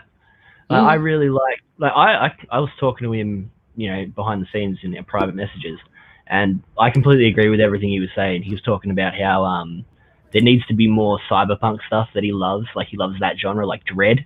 He specifically mentioned Dread, and I'm a big fan. So, of even the old Judge Dredd movies and the comic books. So, if that's the vibe and the tone that he's going for, I'm all for it. I've already signed up. Yeah, me too. I like both the Dredds, but the new one's cinematic masterpiece. That 2012 Dredd is a perfect that needs a sequel. They need a Dredd too. And talking about like actually capturing a piece of the comic, like obviously it wasn't perfect, but that's almost about as close as you can get from bringing something from a comic book to a movie screen that I've seen so far. I think. Yeah, definitely. And Carl Urban, he was fantastic, and yeah, every actor in that movie brought their A game, even though it wasn't an A grade movie. Yeah. And then it needs a sequel. It deserves a sequel. People want a sequel. They need to make one. 100%. It's the sort of movie, if I'm flipping through the channels and it's on, or I see it's coming up, I will stop and watch that movie. You know, I'll be flipping through. There's the news. There's something else. Some game show, some what do you call it? Reality TV rubbish. And it's like 10 minutes into Dread, you're like, oh hell yes, this is my evening. I'm good. now. Hell yeah. It's like this generation's Predator almost in terms of just, it's on TV. You put it on. Well, RoboCop as well. I'd say RoboCop, Yeah. RoboCop, Predator. For me, Roadhouse and Dread. That's like the quatumvirate of perfect movies. Roadhouse is perfection. Roadhouse. Friend. The I'll best die on that movie hill. ever made. It's the best movie ever made. I will die on that hill. I love Roadhouse. I haven't seen it in so long, man. I need to rewatch it. Well, you got to pace yourself, because to be exposed to that glory so frequently. I mean, I do it every year, but I've built up an immunity. But you pace yourself, man. Just maybe watch it in 5-minute breaks or something. My favorite movie ever is Red Dawn. I understand Glory. The original Red Dawn. I love that movie so much, and it's crazy that might, at least, I don't know, it might actually happen. Yeah, that's right. It's scary, isn't it? I'd rather Roadhouse happen. That's much more fun. Yeah, me too. Roadhouse actually has happened to me. Yeah. a big business tycoon tried to kick you out of town, so you killed all of his henchmen, but he killed your best friend, but you married the doctor instead. No, it was more of I got my ass beat by a bouncer. Oh, okay. You're one of the extras. Yeah, on the red shirt. Yeah, I love the bit where the guy starts some shit in the bar, and Patrick Swayze's like, they say, we can take you, Dalton. You're not that tough. We'll take you down. He says, all right, let's go outside. They all walk outside, and the guys turn around and say, come on then, Dalton, let's fight. Let's go 2-on-1. Come on. And he just walks back inside, and all the bouncers form a wall across the door. And they're like, oh, you're a pussy. But his job is to keep people inside safe. It's not to go out and show off. His ego doesn't need to talk up to beat these two guys and send them to hospital. His job's to get dickheads out of the bar and keep everybody inside safe. And that's what he did. And no words they said affected him. He just walked back inside. I'm like, that is a grown-ass man. That is a cool motherfucker. Yeah, and he played their ego against them. Yeah, it's good writing, 100%. Best movie ever made. I'm glad we agree. Thanks for coming on. I'm going to have to rewatch it. I don't know, Starship Troopers is pretty good too. I do like that. What about Maximum Overdrive? I know people are going to hate me for saying that, but that might be one of the greatest movies ever made. Starship Troopers is right up there. It's Maximum Overdrive. That's not the one about the people with wings, is it? No, that's the one where all the things come alive because the comet and/or spaceship goes through the atmosphere, so like machines start killing everybody. No, I don't know if it made it down under. There's like this whole like I know a lot of stuff culturally because of pop culture, and America's influence is so broad in terms of pop culture. But there's whole gaps in my knowledge of stuff. People say stuff like I only just started watching the Rockford Files with James Garner in it a couple of weeks ago, and I'm loving it. It came out like 1974. I'm sure some people know what it is, but I'd never heard of it. But then his ad in the Yellow Pages in the Rockford File is referenced in The Nice Guys by Shane Black when they form a detective agency at the end of the movie, and they put their ad in the paper. Their ad's the same format as Jim Rockford's ad from back in the 70s, because he's such a seminal example of a PI in that era, which I'm watching as a bit of research because one of my characters is a 70s PI, other side of the country. But anyway, but there's whole gaps in my knowledge. So Maximum Overdrive, I've never heard of that. If you guys want to watch a awesome movie, watch the Big Heat that I got on the screen. Yeah, you were telling me about that. It is probably the best movie I've ever watched in my life. Wow. It was. But you haven't seen Roadhouse, have you? No. So there you go. You can't really say that. Gotta watch Roadhouse, man. But then come back. Yeah, it was made in 1953. It's about a cop going after like a mafia guy, but like it's in black and white, and it reflects it. Like the action was like reflects in the times and stuff. But if you want to watch a movie that's just great storytelling and just like what a real good movie should be judged on, watch that. It is wicked. It's awesome. There's some fantastic stuff in the old movies. I rewatched The Maltese Falcon a little while ago. Hadn't seen it all the way through ever, probably, but I hadn't seen it any of it for quite a while. And I forgot how good it was, like just the dialogue, and it's so crisp, and the banter and the patter back and forth between the characters. They don't waste a second. They don't waste a scene, and everything's happening so quick with that real sharp accent that they have. You know, I'm not going to try and imitate it, but this is a movie that's 60, 70 years old, and it's absolutely fantastic. And it stands up to anything we're doing today. It doesn't have the special effects, but like Kels was talking about, in terms of storytelling, you can't beat it. And like it's in black and white, obviously. And I was like, yeah, I'll probably get 10 minutes into this and it'll be boring as hell. Because I was watching it for a bit of inspiration from my book. And I started watching it. Within about 10 minutes, I stopped everything I was doing. I just kept watching. It was really good. Like and it's on no politics in it. It's got old fashioned values in it, and it's just as far as storytelling goes, it's like a masterpiece. So, really good. Well, let's see how well this storytelling goes. Are you going to ruin our day, Dean? Are you going to ruin our day? I ruined my day yesterday when I watched it.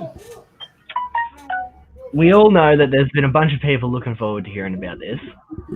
And I personally want to hear your thoughts on it, Calloway. Because you haven't watched the entire video because you couldn't bring yourself to do it. Yeah. So I've only got about 20 seconds into it before I was like, oh, fuck these dickheads. Yeah, I was holding a steak knife when I saw the video come across the Twitter feed, so I didn't want to end my life, so I didn't watch the video. Well, if at any point any of you want me to stop it, just say so and I'll pause it, and then you can say whatever it is that you need to say to prove these dickheads wrong. So do we need a safe word? Safe word, banana. Just make a noise, man. If I hear you, I'll turn it off. Okay. Vampirella, with one of his characters. Knowing your relationship with Dynamite, would you like to comment? Yeah, fuck that guy, Cecil. Yeah. Look at these fucking bobbleheads smugging away. Yeah. Dynamite. If my fart, Ron, yeah. I have done work for them in the past. You're judged by the company you keep. And look, sometimes honest mistakes get made, and you don't know who you're dealing with in terms of letting a guy do a cover, or hiring somebody to do something. Well, obviously, otherwise you would have never got any fucking work. Work for you. I guess disappointment is my chief reaction right now. I'm not mad. I'm just disappointed. We'll see. They want to make money. We'll see if this kind of thing happens. Yeah, making money isn't a good look, remember? Well, he must be looking pretty good then, because his last campaign barely made funding. Like he's this guy who's got 30, 40 years of comic book history pedigree, and he can't sell an indie book. And I only just heard of it. I only just heard of it when somebody pointed out how poorly it was doing. He's got zero visibility. If you've got a name as big as Ron Mars, you get in and you sell. You make connections with fans. You don't call them Nazis, and you don't lie about Cecil on a stream. Like I don't think a truthful word comes out of his lips in this whole video. Is this Ron Mars? Because I still don't know who he fucking is. And like that says more than anything I could ever say. He's the guy that done the Green Lantern in the refrigerator. He's the guy that created that meme. He's the guy who wrote that story, and Gail Simone is now running with it. That's why we have a Gail Simone. If there was no Ron Mars, it's like some Terminator shit. If there was no Ron Mars, there'd be no Gail Simone. If there was no John Connor, there'd be no Terminator. Like he is when Kel says he's patient zero of TDS, he's patient zero of the SJW infestation. He absolutely is the gateway that let in some of the biggest proprietors of it. I'll start designing the robot now. Just got to send it back in time, figure that part out. And then when they came after him, he bent the knee. He was one of the first. He was one of the first to say, oh, instead of standing by my work, I'm going to kiss the ring and say, yes, I am so awful. I am so wrong. Please tell me how wrong I am. How can I be a better human? What a ridiculous idiot. All right. Happens again. I mean, I did see the page from that guy Cecil's book, who I think I've had blocked for a long time now. So oh no, no, they've got a silently virtual signal. Oh, he has a page. I can't believe he's got a page, fellas. Outrageous. What a garbage human. And the fact they can't even see the humor in the page and the parody and it's obviously not serious. And this is the biggest lie is when they want to act like whenever we say something outrageous, we're serious, that we really believe it. I've said this a few times before. There's a quote about Trump that was used that I've used it in relation to Ethan, but I think it could also be used in relation to ComicsGate. Quiet you. It said like Trump, Republicans don't take everything Trump says seriously. Oh, no, sorry. They don't take him literally, they take him seriously, but Democrats don't take him seriously, they take him literally. And I feel like the comic pros are like that with ComicsGate. They don't take us seriously. They still act like we're a joke, but they take everything we say literally at complete face value, you know? And then similarly, sorry, I got kids. Hold on. You guys go on. You're good. That's not a bad way to look at it, though, to be honest. That seems like it fits really well. Yeah, I've heard something similar before about how they have no grasp of, like nuance, and that's why they don't get comedy. Yep. And that's why they're always canceling comedians. Yep. They're just bitter. That's all they are. They're bitter, miserable people, and they're so concerned with everybody else that has nothing to do with them. Like someone in a different country can say something online and it can ruin their life. You know what I mean? Like Ron Mars, like he shouldn't even be concerned with ComicsGate. It's got nothing really to do with the mainstream. And if Ron Mars is such a good writer as what he thinks he is, he shouldn't even be concerned with Cecil. He shouldn't even be concerned with Ethan. But yeah, Ron Mars hasn't had a good book in years. Like I read his latest one with IDW. The first one was it was okay, and then as soon as I found out, then I got on. That was just before I started Twitter, and then I realized what kind of dick he actually was in real life. I didn't even read number 2. Yeah, it's just all like posturing though. They want points. It's those brownie points, woke points or whatever everyone talks about. They don't need to be saying this. They don't even need to be involved in what anyone else is doing, but they put their 2 cents in. It's so fucking annoying. Yeah, exactly right. Like I was blissfully unaware of any of this stuff because, like, if I've blocked or muted you, you just don't exist to me. That's right. Yeah. Cultivate your own garden. But I did see some of the material that apparently is his work, and that really fucking bothers me. All right, like the whole work with the quotations. Like, get fucked, dickhead. Who the fuck are you? It's just some pretty wretched stuff. So it's bad. Yeah. If he's terrible. Look, if they want to, if they want to do their, circle jerk of selling each other lousy comics, great. I don't care. Sure. He's full of shit. Like he says he doesn't care. If he didn't care, he wouldn't be doing this virtual signaling, poor me video. If he didn't care. Also, saying that his work isn't work and isn't good. I don't know. I haven't seen anything in the Cecil stuff so far that isn't good. It's better than a lot of the stuff out there actually right now. I really like that artist, whoever that is. Working on Cecil's. I really like his style. Donald, I think. Donald DeLay, is it? Is it? Well, yeah, he's a great artist. Mm. Yeah. It's not my. It's whatever they do in terms of making comics is none of my concern. You hear that, fella? Yeah. None of his concern. End video. End video, right? Yeah. When they start being assholes to people and continuing to just, be problem children, that's when it's our problem. And What if you engage with that, and I was gonna say, what if you send your literal asshole and dick to someone? Is that worse or better? Just kind of curious. Anyway, if you're adjacent to that, I really just don't have any use for you. That's right. It's not that hard being a decent human being, and if you can't do that, I just don't want you in my sphere. So why get into his sphere then? You know, so I think we're trying to avoid it, aren't we? Yeah, I thought so. Like, fair enough. There is sometimes CG creators and that, you know, they get petty on streams and they you know, but you can't really take them serious. Like, they're not being hateful to be hateful. They're taking the piss out of people that kind of deserve it. But if they're petty, what are the SJWs and the mainstream activists in comic industry? What are they? You know, they're worse. They will literally try and ruin your life. Whereas CG creators just tell you how stupid you are and how silly that idea is. Whereas a mainstream activist like Ron Mars or Mags or someone, they'll try and ruin your life for no reason at all. It's like, how can they really justify saying that CG are bad people when, you know, we all know who they are? Well, that was how I found ComicsGate in the first place.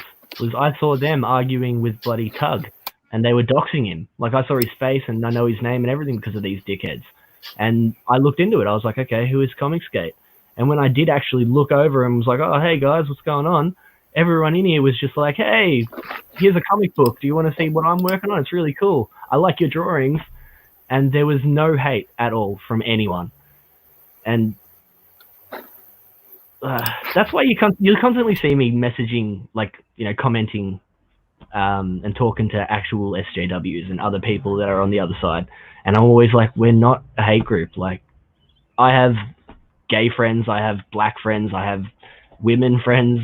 Like, none of that matters to any of us. We're all just talking about comic books and nerdy shit, and like, these people are just fucking insane. And we like taking the piss out of each other. Like, that's part of how we get along. And but it's offensive to them, so they see it as an attack. Yeah. Dean, don't be pulling the token cards. They don't like that. CG, can you answer Skip's question? I don't really know what he's talking about there. Can anybody answer that? Well, Skip, the Vox Day thing, I'm not real. I know who he is. His politics, from what I understand, now this is just my own understanding. I don't know this for a fact, but I believe he's a very staunch right winger, like a white nationalist right winger kind of guy. And he was involved in ComicsGate at the very, very beginning. And he hunted the piss out of Ethan, and everybody knew that he was apparently he was for some kind of white ethno state bullshit like that. And as that stuff came out, ComicsGate distanced themselves from him. And then, I mean, it was one of the funniest streams that Ethan had was when this guy was going to start, I think it was ComicsGate Comics. Yeah. And he announced it on a live stream. And Ethan's stream sniped that, man. And it was just the funniest thing that I'd seen in a long time. Those old streams of his were just comedy gold. And everybody, they went over to his channel and were just blowing his chat up, and everything was great. Then the guy ended up dropping that whole ComicsGate comics shtick the next day. Yeah. So yeah, we kick the white supremacists out and all those kind of people. There's just no room here in ComicsGate for that kind of garbage. We're just not about that kind of stuff. And then where the problem with that is I don't know if he's actually a white nationalist or if that was shit that was dredged up by people. Because from what I've seen, I don't think he actually is. I think he's just got some staunch views on shit that people can take out of context. But I also don't know if that's true too. So don't just do your research. Right. I'm just saying I know that he was labeled as that. Yeah, he was. But you know, I don't really care about the dude. He sucks anyway. So yeah, he's annoying. But yeah, that's where all that comes from. Yeah.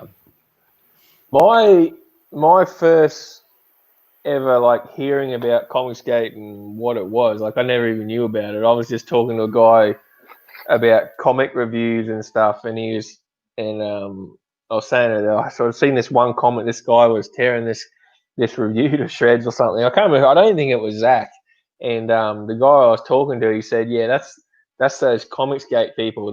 They're hateful, assholes, and they don't care about their followers when their followers are to harass people. It's like they, instead of telling their followers and the customers to back off and don't be such dicks, they just let people harass people. And that was my very first interaction of hearing what ComicsGate was. So then I started researching ComicsGate, and it's a total opposite. So it's just the whole narrative is probably built on when it first started, when it was probably born out of fire, like Ethan says, and then the narrative's just grown now, and people just believe it. They don't actually really think about it and do their own research. It's just and I guess that's the same as with like the left. The left they just blindly follow and don't believe anything. I think that's where the CG hate group keeps going, is people actually don't want to know the truth. We can tell them the truth, but they just don't care. Well, they don't care. And with Skip's question here, that's the cause of the man. Come on, what was this question? Damn it, Kelly, you threw me off. Oh, hang on. Is that the cause of the hate group comments? Yeah, the hate group. So, man, all this goes back to about 2016, or maybe a little bit before Trump got elected. So there was this really heavy-handed push for diversity. Everybody was out there looking for, a black woman to write this, and a gay guy to write this, and everybody, they're pushing this diversity on the all new, all different Marvel. That kind of kicked all that shit off. At least for me, it did. But so everybody got sick of that, man, and they wanted to blame everybody that was sick of it.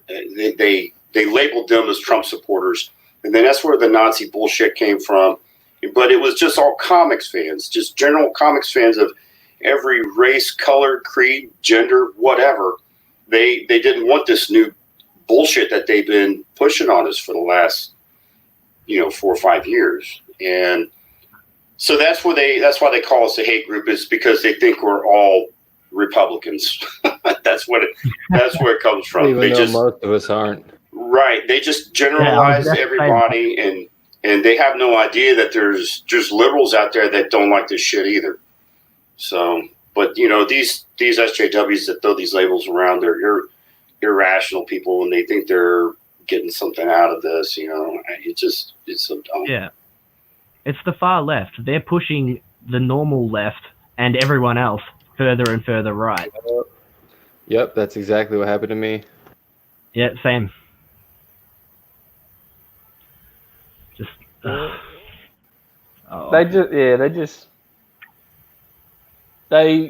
think they know the truth. They just don't want to admit it, and they just would rather. They definitely do. No, it's just. And then, I don't know if they really know the truth. I really think that they believe what they believe is the actual truth. I mean, you look at the educational system nowadays, and it's not telling them any different. Yeah, so they're in denial. And then they all embolden each other by just being in the echo chambers they are, because they don't listen. There's a report that went out. I don't know if you guys follow Tim Pool and stuff, but there's other places and people who aren't on that far left spectrum to get their news sources from a variety of places, but the far left only get their news from the far left, which is like 60 to 70, maybe 90% all lies. So, or at least exaggerations at the minimum. It's fucking crazy what's happening. And it's not just America. People say it's just America, but it's happening in Australia. It's been happening in a lot of countries for a long time. Let's look at Europe. It's all the UN. No, they're crazy. Mm-hmm. Yeah, it's all compromised. I'm not getting into that on this. I fucking hate China. Yes, Australia is probably 5 years behind where you guys are at. Like, we're starting to get it all now, but we're on the same track. Yeah. Yep. Like, it's all over because I still go to uni to learn animation and things, and it's everywhere. It's all over everything. And everything America does, the rest of the world follows. You know, isn't that weird? And it's because the cultural thing, right? Because our movies and programs and how much money, the money system. But it's crazy. Yeah. Oh man, that actually inspired my universe because aliens, when the humans got into the alien stuff, they're just like, oh, we don't have technology, so take our culture, and then it like slowed the progress of all the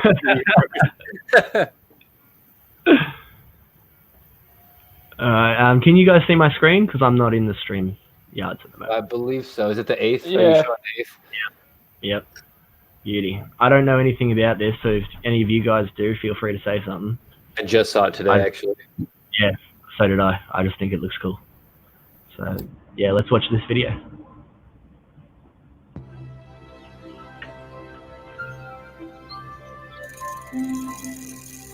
According to my math teacher, I'm the smartest kid she's ever met. I solved the Millennium Math problem. Nothing changed. My brother still hung himself. My mother's still depressed. The kids at school are still horrifying to each other. But what if there was a way I could fix all that?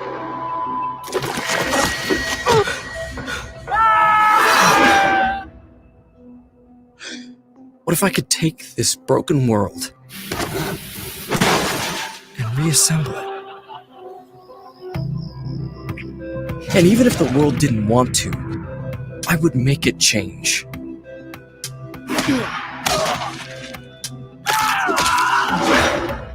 Make it see things differently.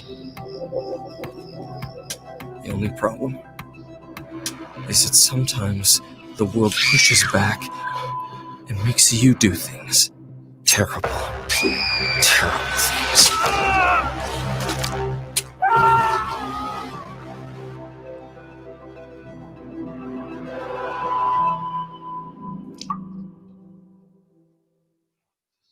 So that seems really dark, which is awesome. Yeah, I was surprised by that. That was the first time I've ever seen it, so... Yeah, I didn't watch the video when I saw it. I just saw that art piece right there on Twitter, and I was looking at it. I was like, oh, that looks interesting. I'll have to put that on my list to look at. And then, yeah, that's the whole... When he said his brother was hung, I was like, oh, what the fuck? I had the same reaction. Oh, shit. What'd you think, Cal? It's not bad. The art's not really my thing, but I like it. That's what got my attention. It is sort of like a cartoon and like animated style, almost. It seems like. Yeah, definitely. It just sounded really, very real world to me. I'm like, but it looks good. I'm sure we'll feature this on the show in the future when we know more about it. But yeah, looks good. He's made some money off it. Yeah, he's doing all right. He's funded well. Yeah, he's going on someone. I saw a thing. He's going on a stream sometime soon. That's how it got my attention. It was on Twitter earlier. Yeah, right. Yeah. All right. Next up, yeah. None of these. There's no more new surprises. These are all things that I'm sure we all know. I just seen someone, I don't know, random on Twitter just tweet something about Ethan has just bought a office building and he's gonna print your boy Zach's comics. Is that true or what? Yeah. News to me. Where'd you see this? Oh, it was just a random. It was just a random tweet. I'm trying to find it. Honestly, that'd be Ethan cool if it doesn't put have his money anything towards on that. his. Oh shit.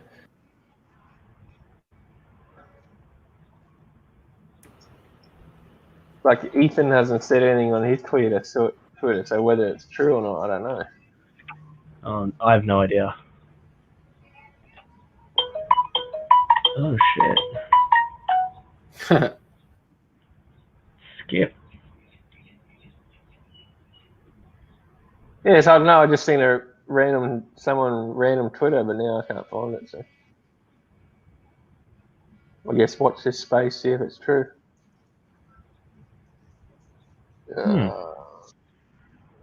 Did you get that message? Yeah, I'm just opening it now. It's the ComicsGate wiki.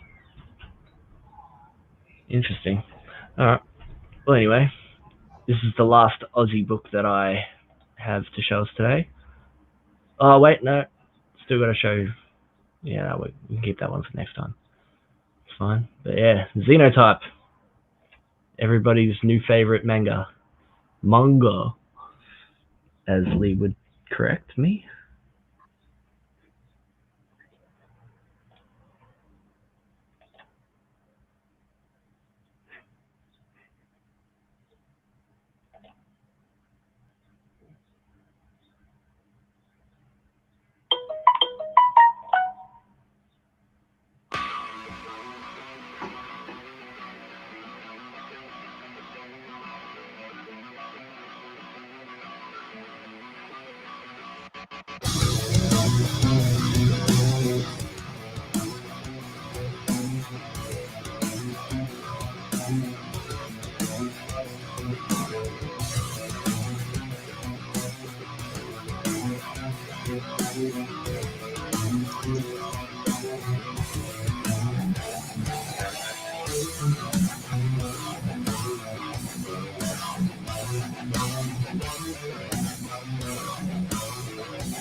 It's all in the music, I reckon, for a campaign video. It's all in the Yeah. music. Music and transitions. Yeah, definitely helps. But yeah, we all know what Xenotype is. We've all heard of it. We've all met Liam. Yeah. Go back it. Support everyone's favorite orange koala.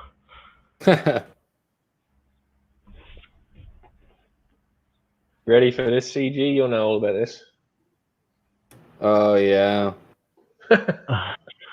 Yeah, I tried to change it and it's protected. Says no shit. Says to prevent vandalism. I'm like, motherfuckers.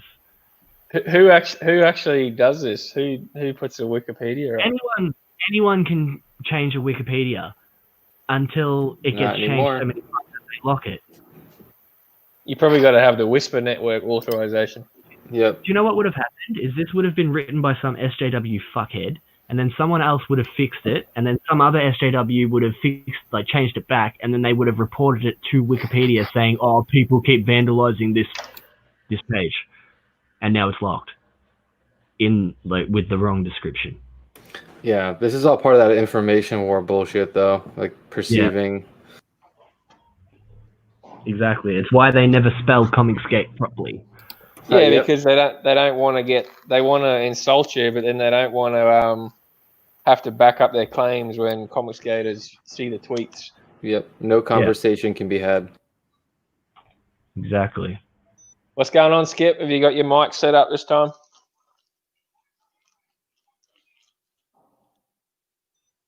10-4, Roger. I was getting an echo. Do you guys hear me all right? Is the audio screwed up? We got you. We got you. All right, I just closed YouTube. Yeah, so I figured, not a whole lot just drawn, but I figured with all the new attention Dynamite's given to ComicsGate right now and all of the hate group comments, maybe some of the guys like CG World Order, he's kind of been my source of history within ComicsGate.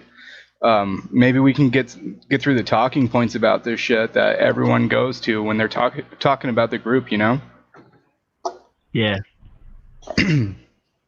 Yeah, let's do it. I didn't hear a thing you said, Skip. I said hi. Oh, hey. You got your Red Valkyrie underoos on?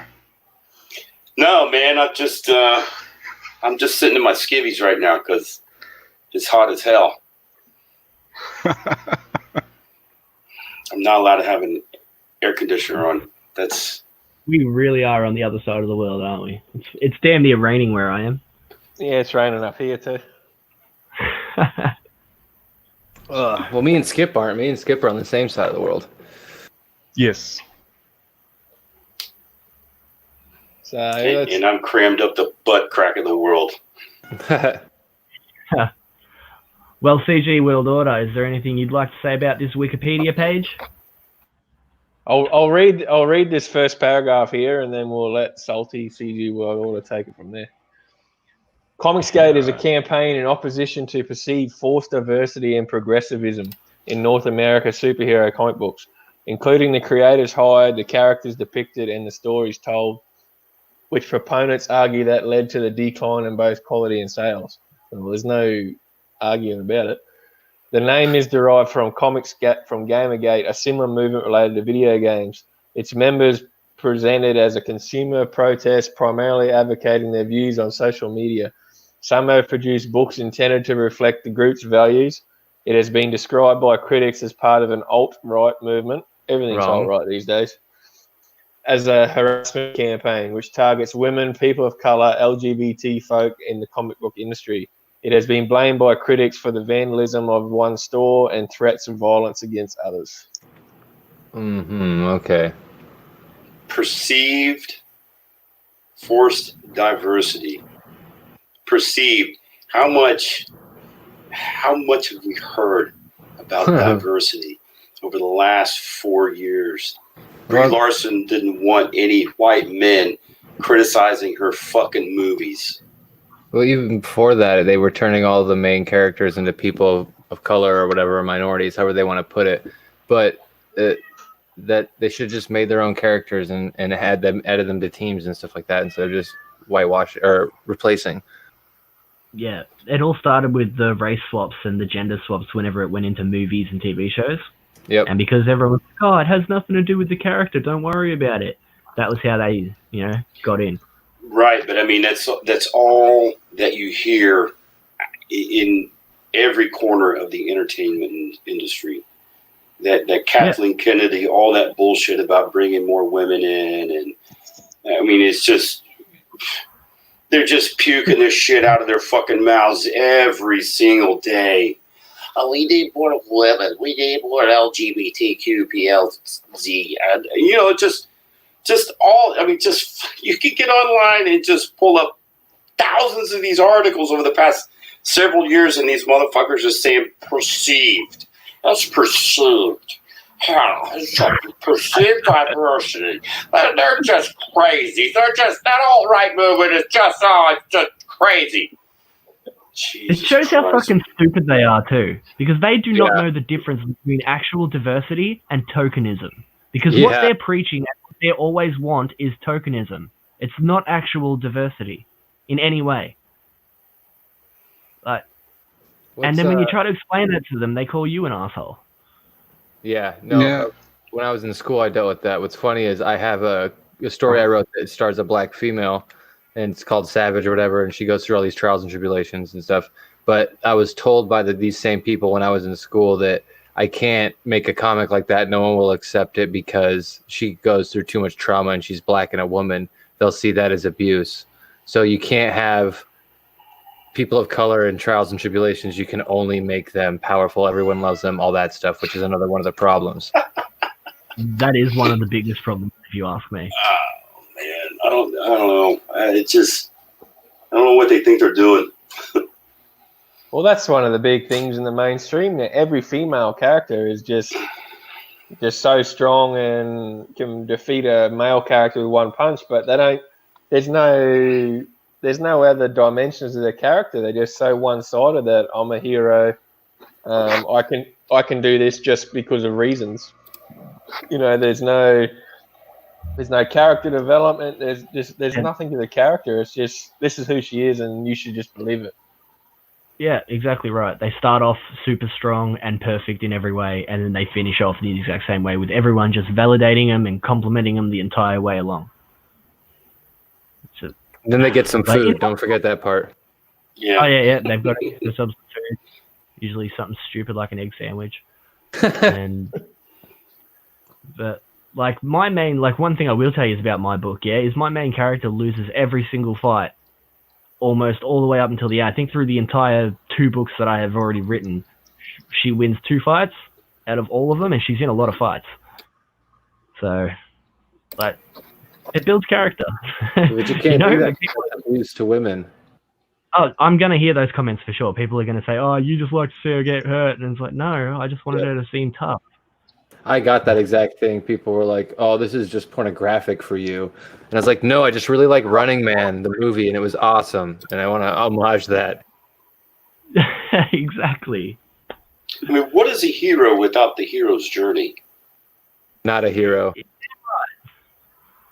Like, I'd rather see them be a hero rather than just get told that they're a hero. Yeah. Right.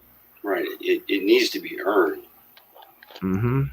Well, it goes back to Hercules and before with the 12 trials or whatever, the 12 labors. Yeah, exactly right.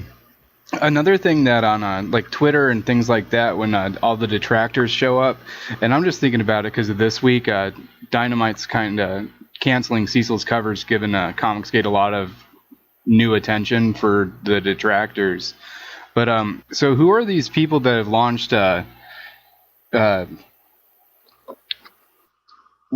like these campaigns against certain artists that are in this that are SJWs? Because they always say that there's been like targeted attacks on certain people in the comments of all of these. So that's not actual targeted attacks. That's literally what they're talking about, in my opinion, is just people on Twitter saying like, hey, I didn't like this. And then the people came back at them and said they're a Nazi or fuck them or whatever, that they're pieces of shit. And then that pisses people off and people start coming back at them a little more violently or aggressively. And then it becomes, oh, I'm being harassed. I'm a victim. Now this is targeted harassment because multiple people are doing it. And when you're on the other end of that, it might actually feel like it's targeted, but it's not. You just pissed a bunch of people off in public. That's literally all it is. Like a lot of the time it starts with them calling someone out as well. Like they will say some random comment about how ComicsGate's a hate group, for example, and then everyone else will pop up saying, hey, no, it's not. And then they'll scream, oh, I'm being attacked by ComicsGate. No, ComicsGate is just here saying, no, you're lying about us. In the first comment, if you scroll all the way up, you know? They'll start the insult, they'll insult you, and then when it blows their mind that, holy shit, he actually said something back. Well, I should be allowed just to insult him and him not do anything. He should just take it on the chin. And then it's like, so then you defend yourself and it's like, oh, he's harassing me. It's like, well, no, you just said something false about me. I'm setting the record straight. Oh, no, that's harassment campaign. It's like, it's just like one-sided ping pong tennis. It's just they are baffled that people don't just listen to them, and when you defend yourself, it's like you have no right to defend yourself. You should just sit there and take it.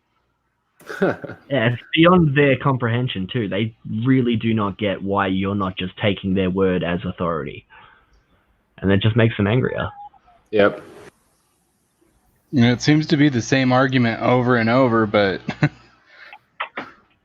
because it's from Wikipedia. It's the same argument forever. It's been the same argument forever, since long before I came into ComicsGate. Yeah.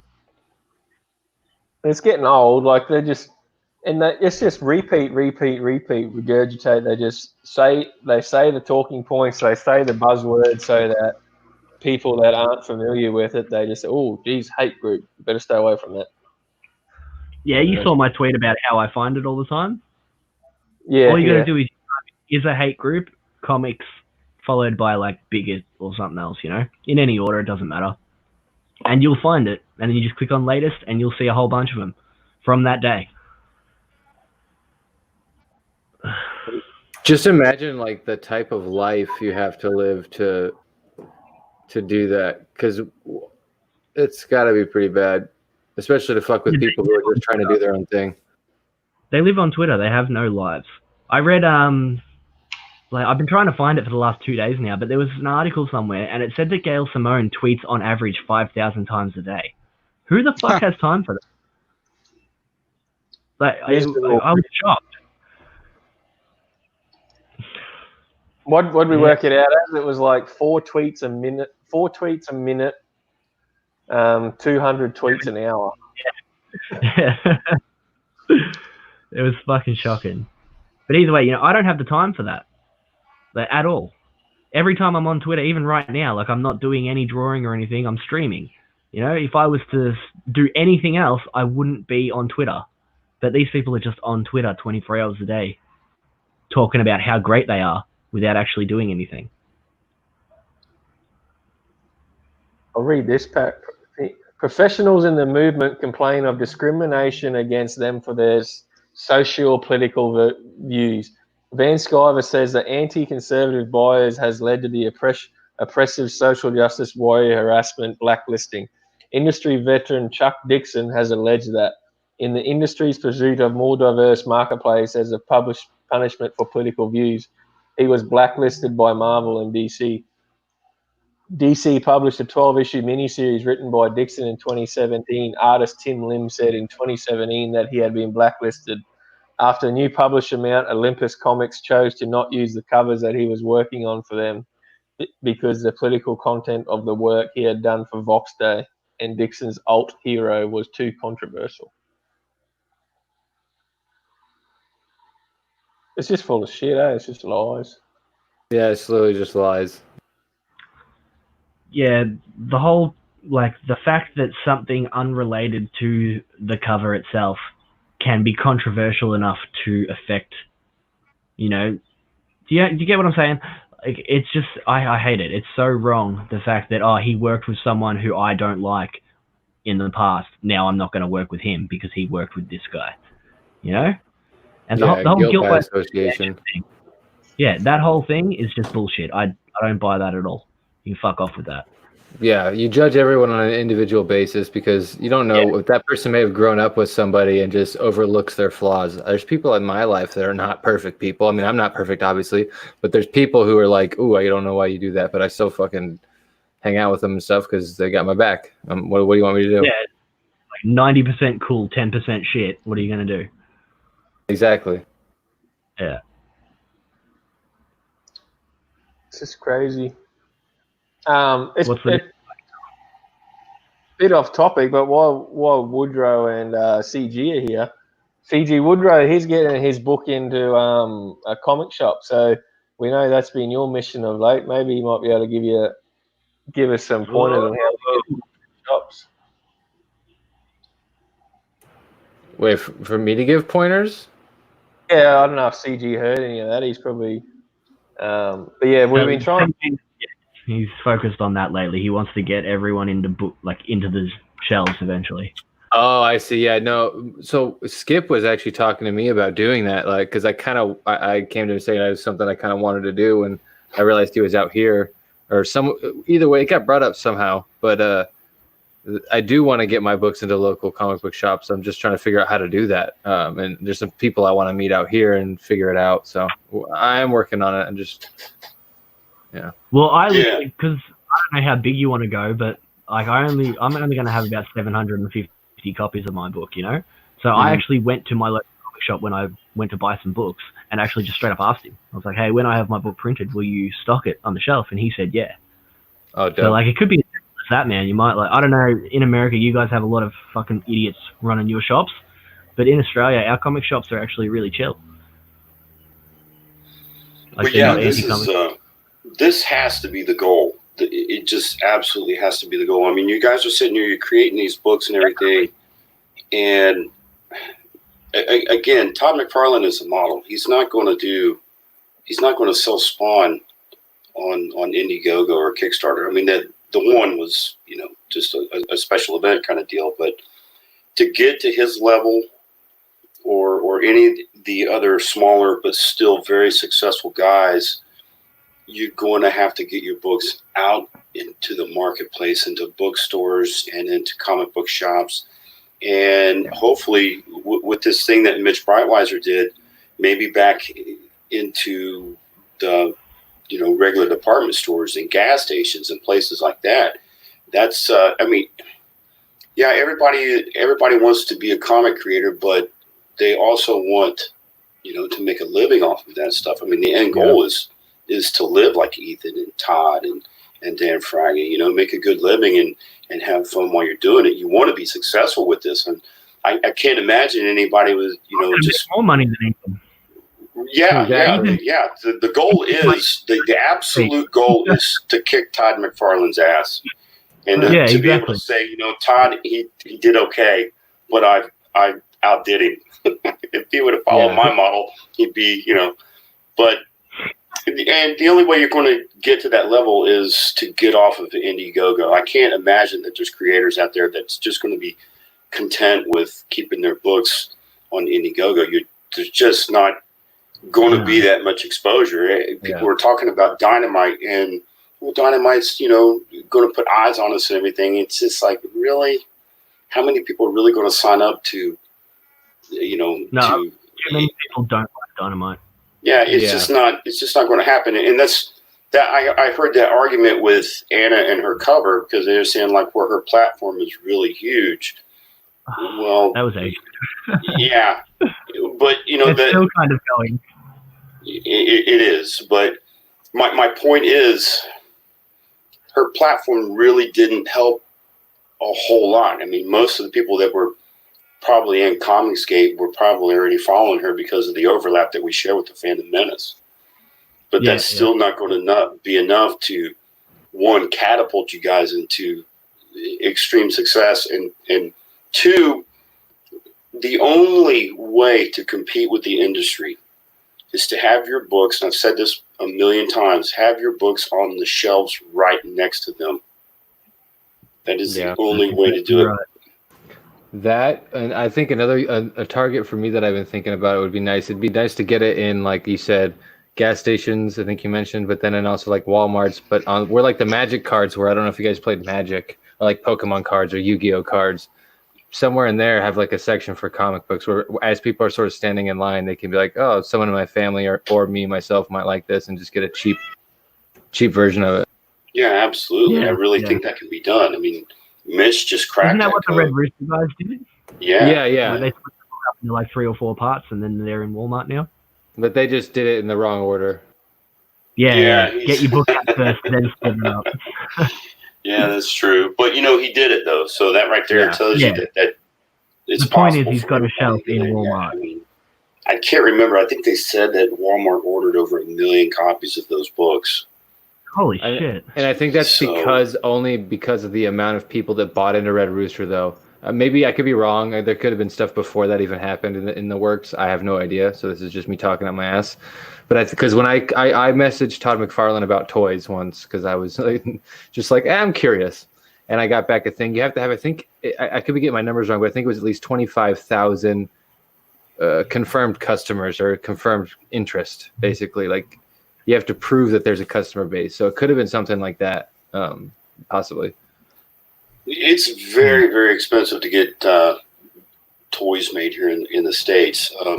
I've shared with these guys here, I used to do replica G.I. Joe and Star Wars equipment and things like that. And we had one of the guys that worked for me, he was a sculptor out of Mexico. He is damn good, man. And he was crafting a lot of unique items. And so I visited a mold making plant to talk to them about getting things made.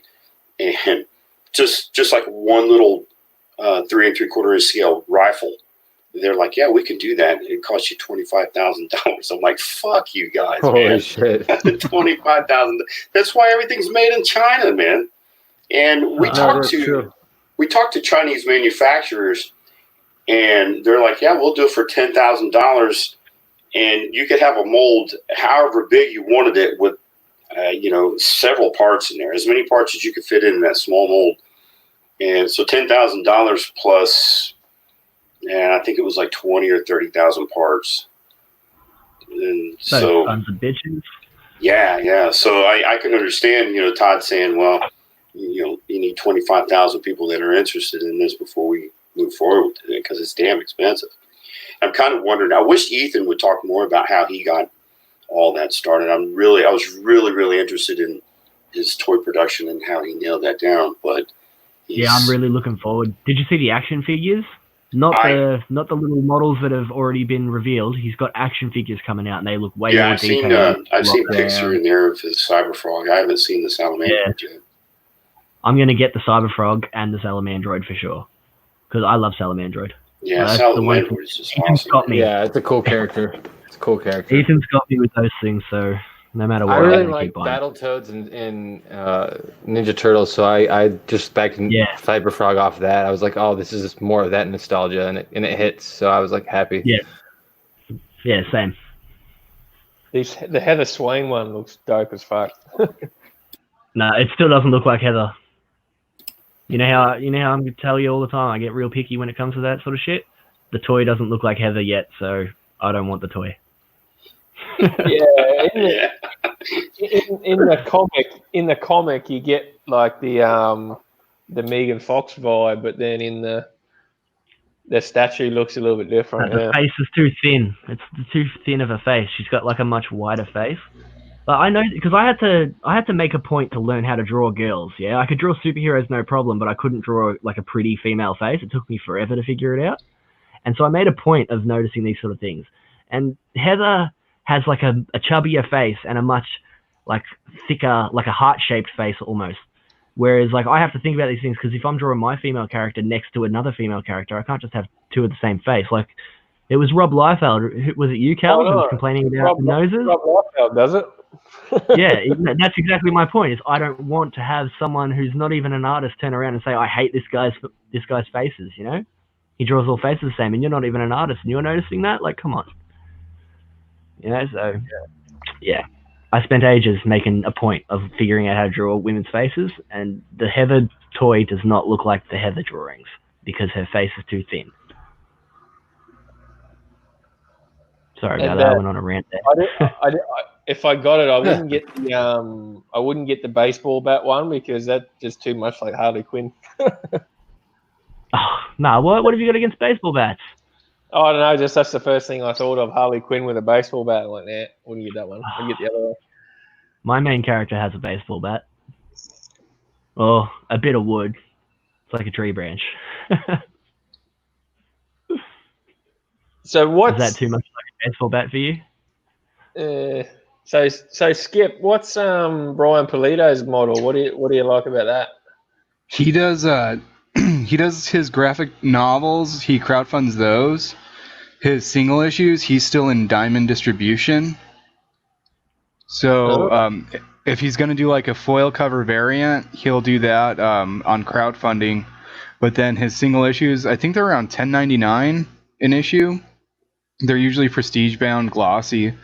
But yeah, he sells those at shops, and so he has national distribution if people choose to do it. Billy Tucci actually gives him a lot of credit on Billy Tucci's last book. He gave all the thanks to Brian Pulido, not Ethan. So, but it's weird. He's not ComicsGate, but he literally does everything that we say ComicsGate is. Like original content. He likes big tit superheroes. You know, he doesn't like to bend a knee to anyone. And he started Coffin Comics or Chaos in '92 when Image was founded, same year. But he's been on his own ever since, and he's been doing it just as long. So 30 years, he's still successful. That's badass. His campaigns are always big money too. They always make big money. Yeah, but if you go on his Twitter right now, he's telling you the final order cutoff dates for Diamond and the Diamond codes. So he's doing both, man. Did you guys see that cash grab is over $200,000 now, US? Yeah. He got a massive boost because of people helping him now. Like people are like, oh yeah, I'm going to go give Cecil some extra money because fuck Dynamite. Yeah, but Cecil's still saying, I'm never going to finish this book. So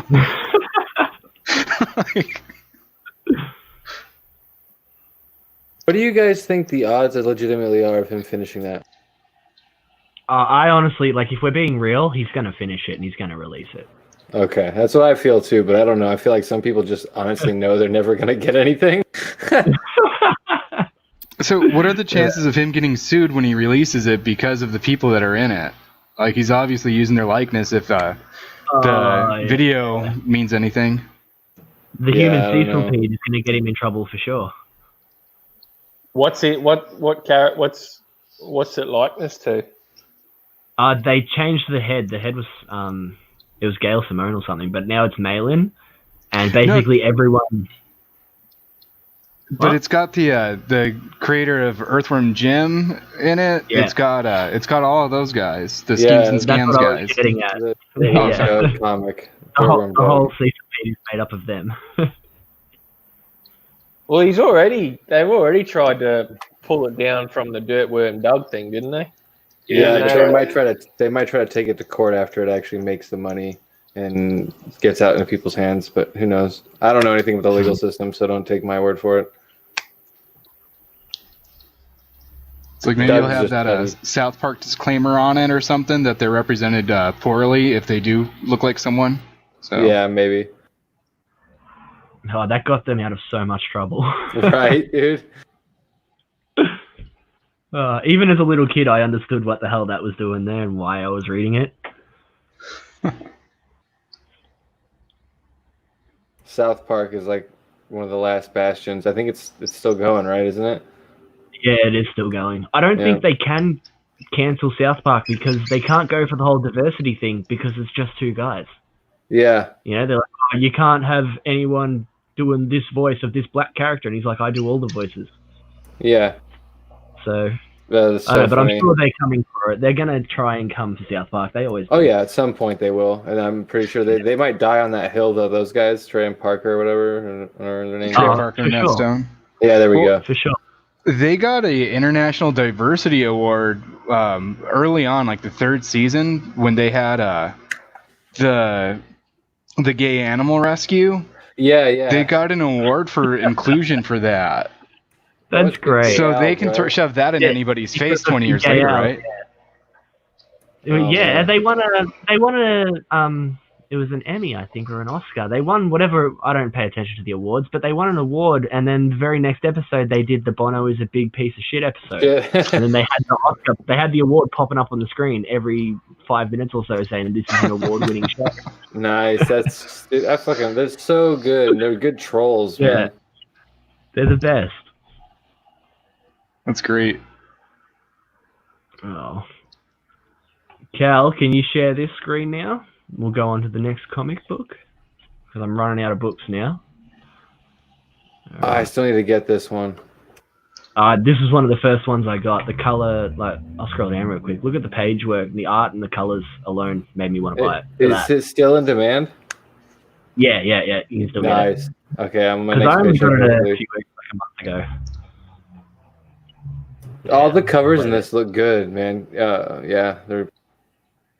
Yeah, I don't know who the artist is. I've spoken to the writer a few times. I got him on Twitter. He's a great bloke. But I don't know who the artist is, but whoever did this, he's got a great team. I got this one. Comes with a metal bookmark, and it's really cheap internationally. So any Aussies, get the International Signature Series. You guys get your regular Signature Series. All right, we'll play this.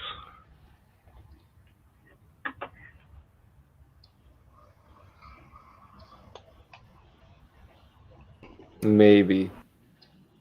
See? Australian internet is garbage. At nightfall, a string of murders in New Orleans has been uncovered. These aren't your typical acts of violence. The victims bear an unknown supernatural mark. When the city's protector, Marie Laveau, is found murdered, a collective team of reformed sinners with supernatural powers, led by the immortal Jean Lafitte, are called in to solve the case.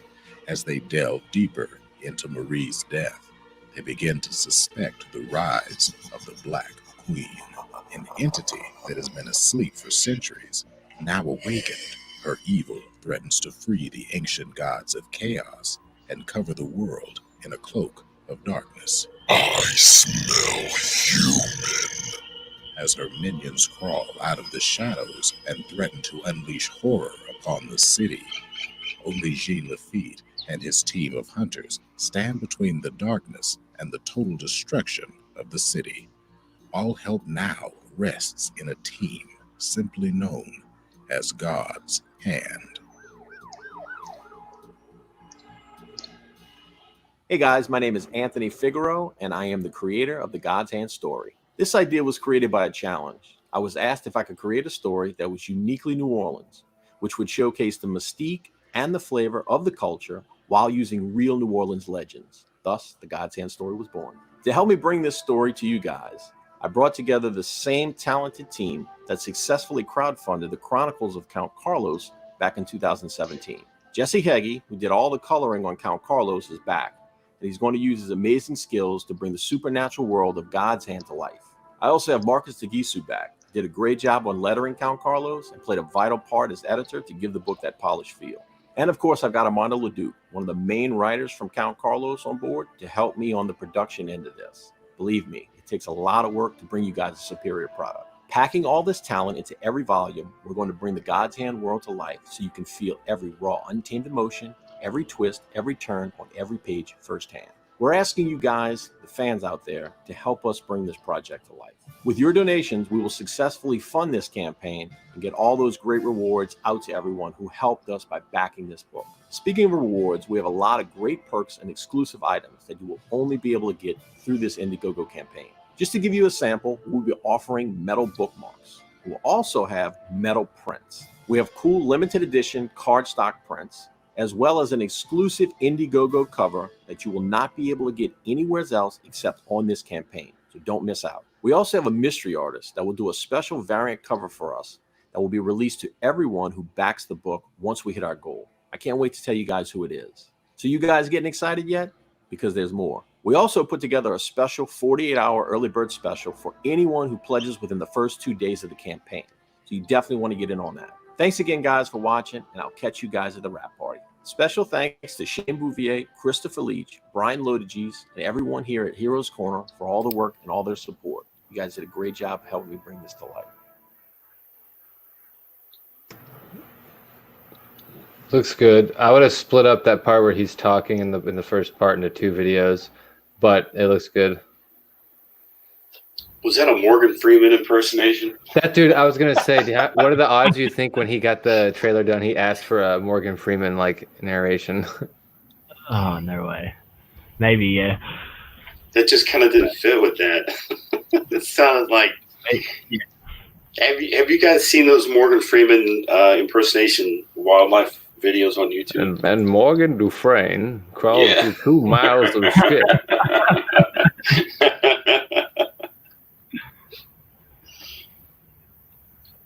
That looks good, eh? Looks really good.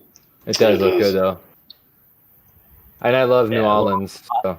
Yeah, I was about to say the same thing. I'm all for the New Orleans voodoo sort of vibe that he's got going. And he's using real, like, stories from those areas. Yeah, that's what's cool. I'm having a mind blank at the moment, but the main character is a Monster Hunter dude.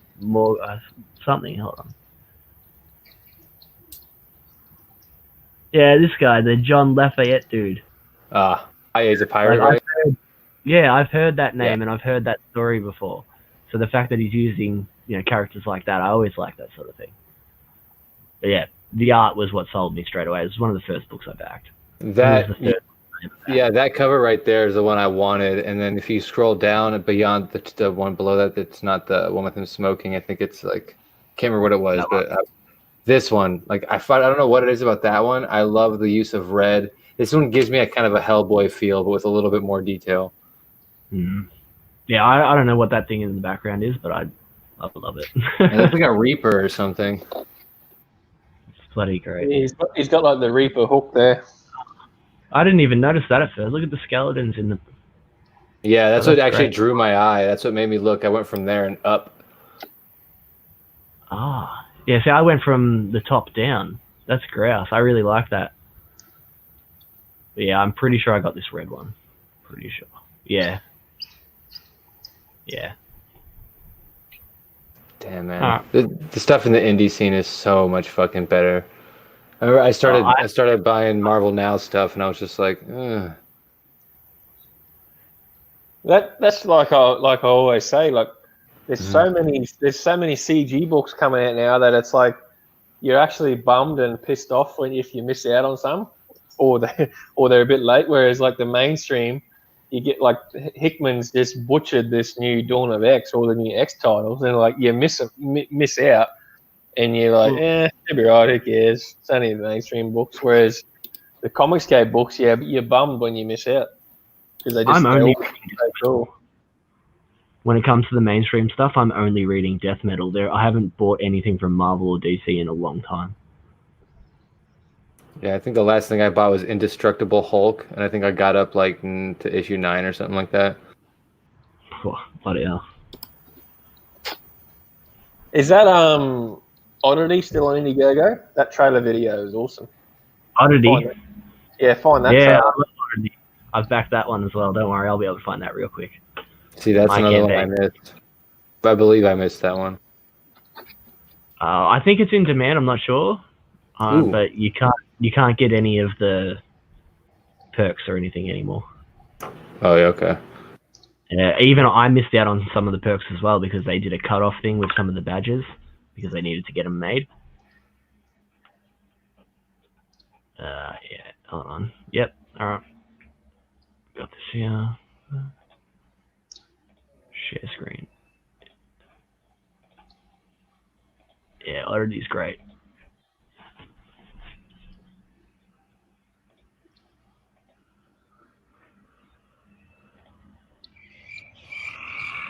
McCall, Louisiana.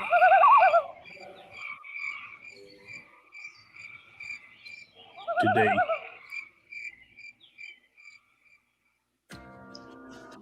By day, the swamp is like any other. Mud, mosquitoes, snakes, and frogs.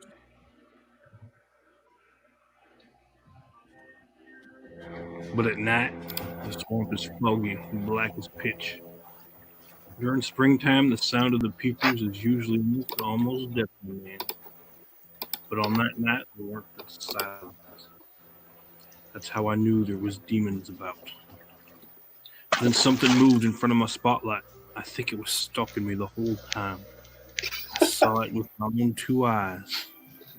Luckily, I was prepared to defend myself. Suddenly, it jumped at me from the dark. I shot at it, but it disappeared, like a ghost. But I could still feel its presence, all psychic-like. I stayed alert. No swamp demon was going to get the best of me that night. Then from out of nowhere, it attacked. It was all teeth and claws, roaring like some kind of angry grizzly bear. Then it was on me. I could feel it clawing at my face. I fought it as hard as I could. We wrestled for 10 minutes, but I finally managed to throw it out the boat. I was getting my bearings after the fight when I opened my eyes. I saw it from reinforcements. I was completely surrounded.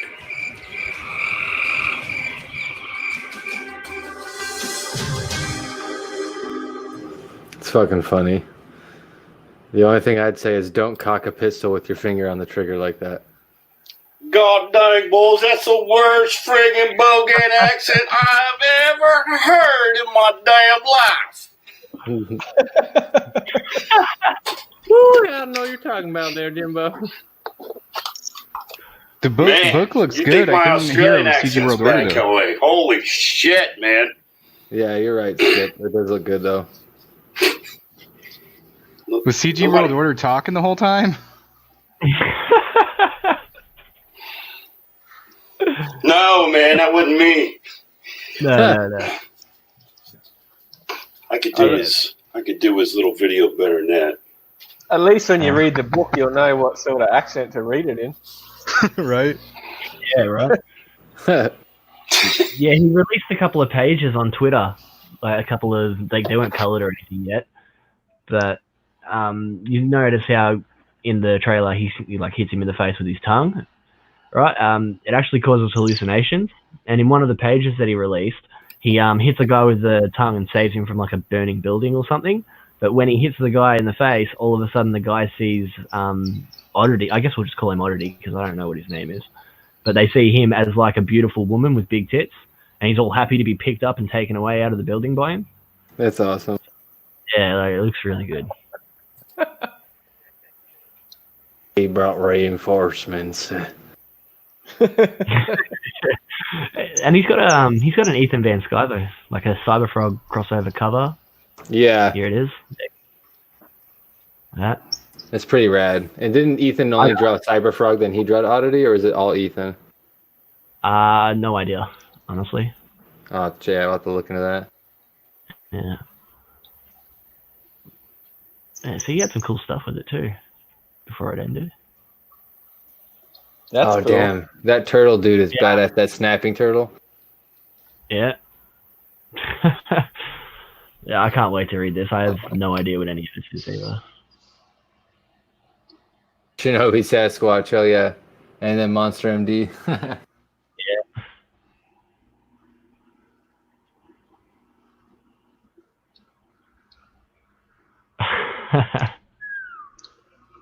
Where are her organs? Who cares? Yeah, that's right.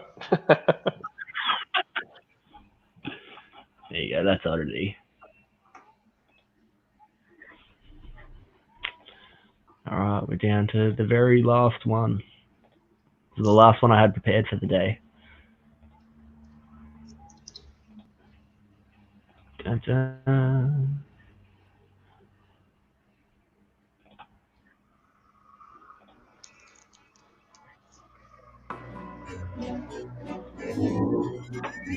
Hey there, so you want to hear about those things that go bump in the night and that cause people to shrink in all ages fear? That umbrella guy and little umbrella girl have you covered in another case for the littlest umbrella. 40 pages of all ages, full color Lovecraftian and goodness, plus so much more. Check us out now.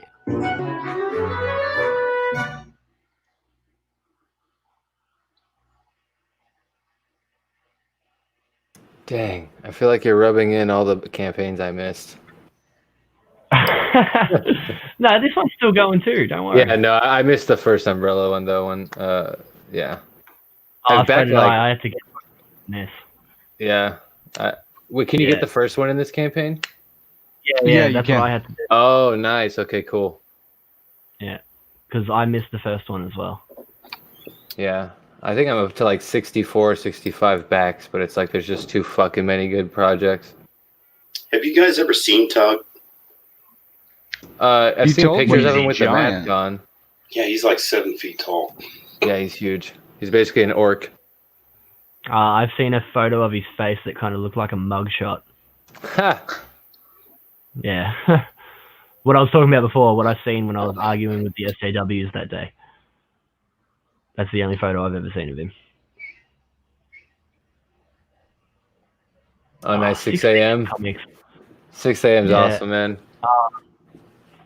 That's how you know you've made it, is once he draws a little cartoon version of your ComicsGate character, you're officially a ComicsGate book. What if you paid him to? I totally paid him to draw my dude. I was going to make stickers, and I was like, those are the perfect sticker art, so I fucking hit him up. They are the perfect sticker art. You might have just given me an idea. How much did that set you back? No, I'm not gonna say that. You have to hit him up. See what he says. No, fair enough. I don't like putting people on blast like that. Some people don't appreciate it. No, that's cool. That's cool. Yeah, that's all the books I have today. So unless you guys have anything else that you would want to share. One sec. Let me pull something. You guys haven't pulled up Slaughter Squad by chance, have you? No. No, not today. We haven't. I'm gonna pull that up real quick. Yeah, beauty. I usually just grab a bunch at random from the list that I'm watching on my Yeah, there's a lot to fucking pick from. Yeah, I don't have enough money.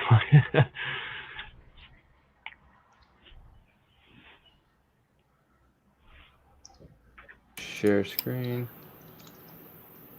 Share audio. Boom, there it's up.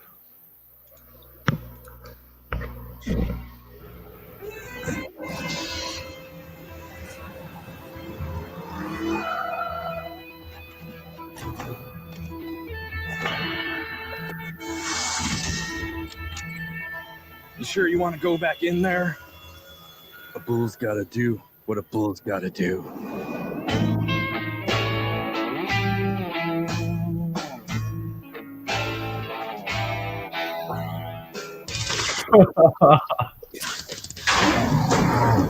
Eat hot lead, suckers! Huh? What?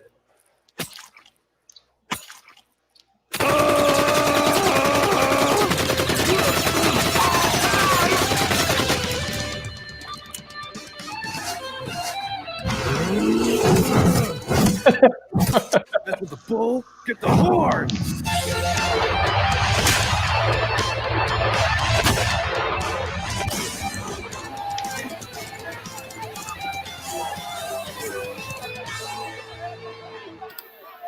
Shit just got real. Who the hell are you? I'm 100% Psycho Beefcake. Think you can handle it, Susie? Fuck you, asshole. Fuck you, asshole! That's so fucking awesome. Your horns are strong. That's what she said. Why would she say that?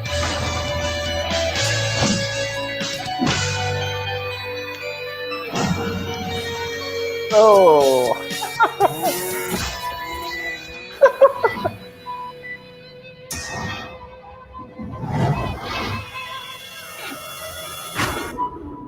Let's burn this motherfucker. Hell yeah!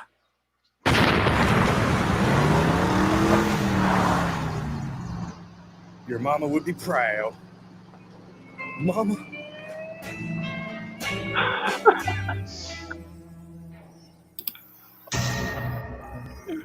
Kilgore. You're dead meat.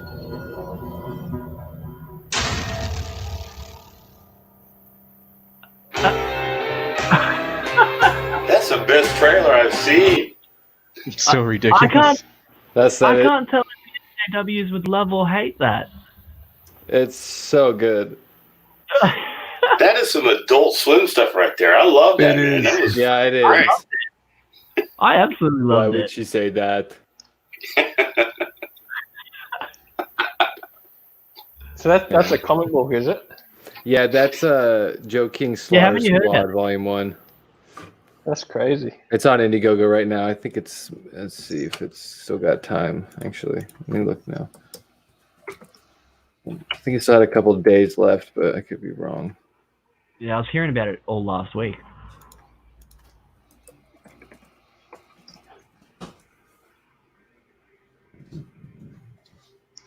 Yeah, 8 days left. So you've got 8 Plenty of days to back it.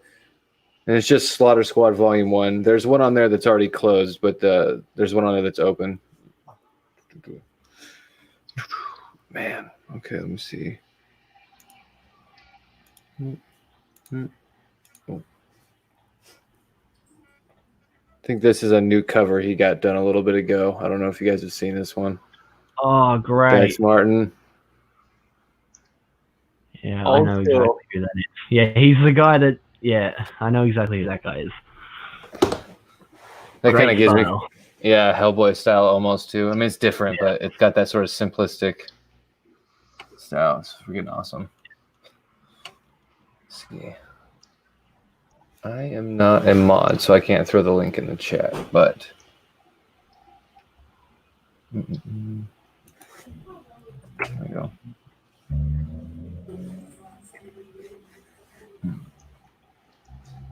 Man, this freaking this concept is hilarious. I cannot wait to get my hands on this fucking book. Oh, hell yeah.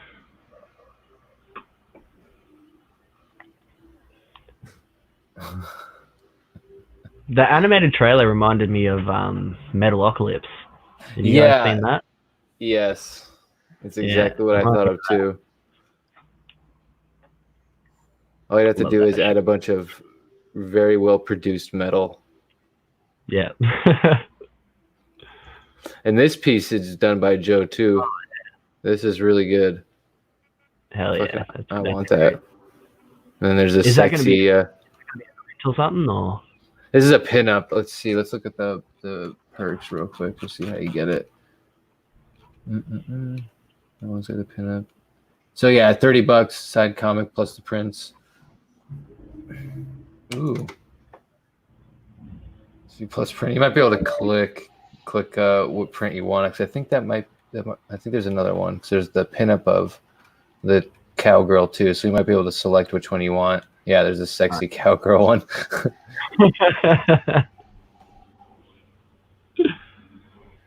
Man, this is so fucking awesome.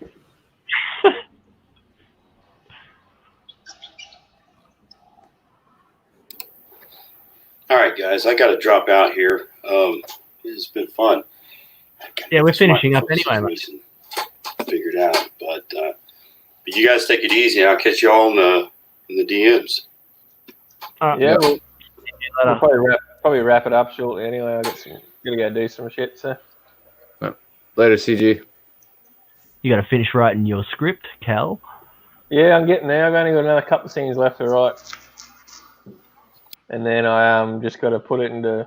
Then that's just like dialogue and stuff. But then I got to put it into work into panels and layouts and stuff. But I've had one scene to write for the last 3 weeks, and then the whole script is finished. So I was like that. I wrote the first 30 pages, and I was doing it like every day, and just annoying myself. Just get the first 30 pages done, and just kept going. Then I'm like, right, I'm not even gonna think about the next 30 for a couple of weeks, just to get away from it, to just chill out. And then I just couldn't get started. I just couldn't think of how I was gonna do it. And then that was about 8 weeks ago. And then then the last couple of days I thought of one scene, and then 8 weeks. then it just comes out easy. So yeah, it was when I decided to split my book into two parts, because rather than make a 120-page book, like when I split it up, I was like, all right, I need a new opening for part 2. Yep. And yeah, that entire time I know what I'm going to write. I know what the opening is going to be. I just haven't written it at all. That's actually one of the things I was going to mention back when we were talking about like what page length. I just forgot about it. Is if you do split it up into like say what was it 445s or something like that, you have to then repace your endings and beginnings. You have to kind of figure out where those cuts are going to come in, and that was another thing that led into my decision too. But anyway, yeah, that was something I wanted to mention. Yeah, I had the moment where I was like, oh shit, because there was only one real spot in my story where I could cut it, and it just happened to be at the 60-page mark. That was yeah. I always sort of knew that I was going to do 60 pages and then split it in half. So I written it so that that 30 pages is where I will cut it. So it's sort of written to cut at the end of 30 and then start up again. So yeah, I just wrote the whole story, and then I started, figuring out how the story was going to fit into a comic book after that. Which is why I've got the whole script pretty much finished, Yeah. Yeah, I did that with that Savage story. I wrote it all out as like a book or something almost, and then I wrote it into a movie script format, and then I'm gonna rewrite it into a graphic novel script. Yeah, I ended up writing it like 4 or 5 times, and every time I just kind of added, all right, now this is going to be panels instead of pages, and then, yeah. So I ended up writing, I think it was 4 or 5 times that I wrote the same story over and over and over again. Practice makes perfect. Yeah, well, I'm happy with it, and everyone that I've shown it to so far, like my little team of reviewers, they all think it's good. Oh yeah. So, yeah, that's like that's the best you can hope for, right? As long as no one turns around and says it's shit. That's the goal. Yeah. Trying to figure something out here. Hang on a second. What are you figuring out? I'm trying to work out how to share a picture of something, but it's sharing my screen because it's not on a tab. Hang on. I'm trying to figure out what Skip's drawing through his glass reflection. His glasses reflection. Zooming in, CIA type stuff. Yeah. Hey, what have you been working on, Skip? Here, I'll show you.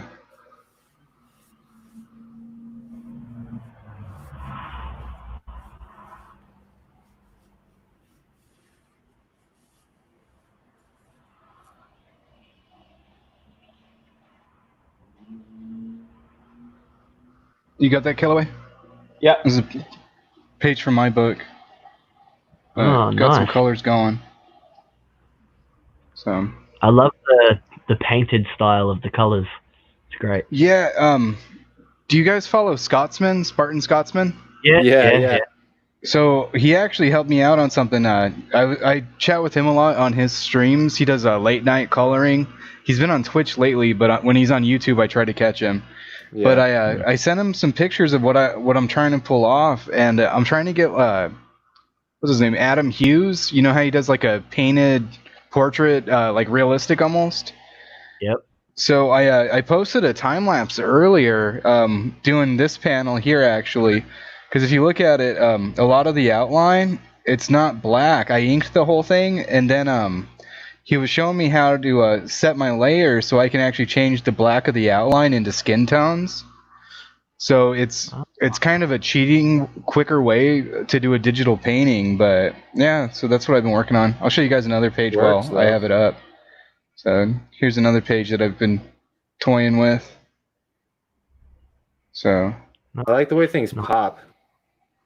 Like certain lines and stuff sort of stand out. I really like that bottom panel, the way you got the shadows running across him. Yeah, it's weird. I'm not sure if it's too dark. It actually shows up on Callaway's screen a lot better than I'm seeing in front of me. That's funny. Because like the brickwork and everything. Because I use a Wacom tablet. Are you using a tablet? Yeah, it's not a Wacom. It's a Huion. It's got a screen, right? Yeah, it's a direct draw. Yeah, I have the same thing. I have to send photos of my finished pages to my phone just to double check. The colors are always slightly off. Yeah, it's the biggest pain in the ass. It happens with all the tablets that have screens. I don't know why it just does. Yeah, this is the first time I've gotten a draw in like 2 weeks for Father's Day. I got a new Huion Canvas Pro 13, and it crashed my computer. The drivers like fucked up everything. So I've been going back and forth with their field support, and then like my girlfriend's just like, you know what? Send it back. Let's just get you an iPad. Like you can do it better there, and it'll be portable. So, plug in the old one tonight, and then yeah. But thanks for checking it out. Well, no, it looks really good. I like it.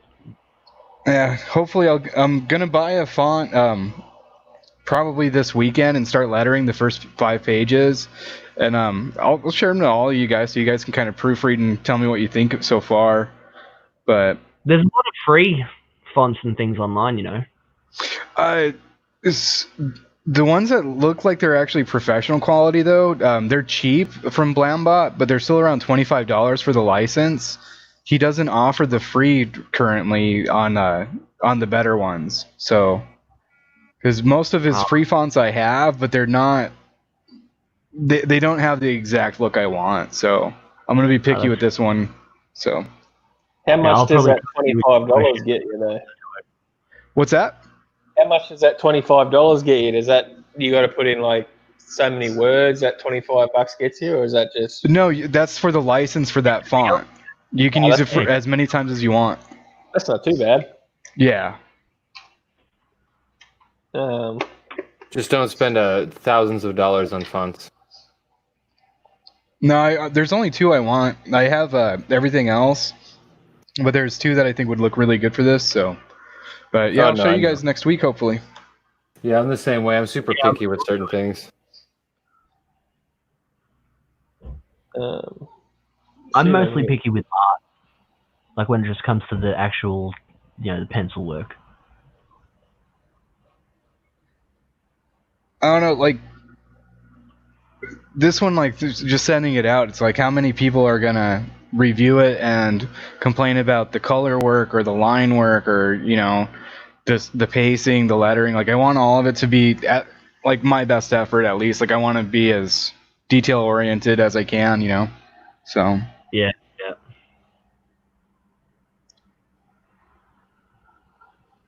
Yeah, well, that's why you should message Lee if you want to, because he wants to make himself that guy, when it comes to ComicsGate, the guy that will, everyone goes to and talks to about possible, like different things, like what you're just talking about, the details and things in your artwork. These are the things that he wants to be the reviewer, the guy that everyone trusts. Yeah. Also, Liam does? Liam Gray? No, Lee Calloway, Lee. Kimasabi. Oh, guy. Yeah. Yeah, I want to send my script to him at some point. Yeah, he's read mine. He read my script, made me feel really good about it because he's actually, actually a comic book reader, unlike half of my team, we're just regular readers. Not only that, But he's he's an a- actual writer. Like he's literature writer. Yeah, I've got one of his books that I'm reading. It's intense.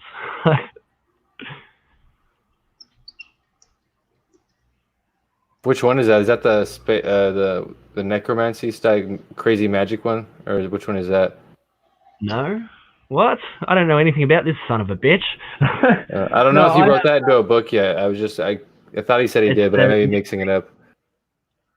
He might not have. I don't know. But he writes so quick. He reckons he could write 3,000 words a week, like a full book a week. He reckons.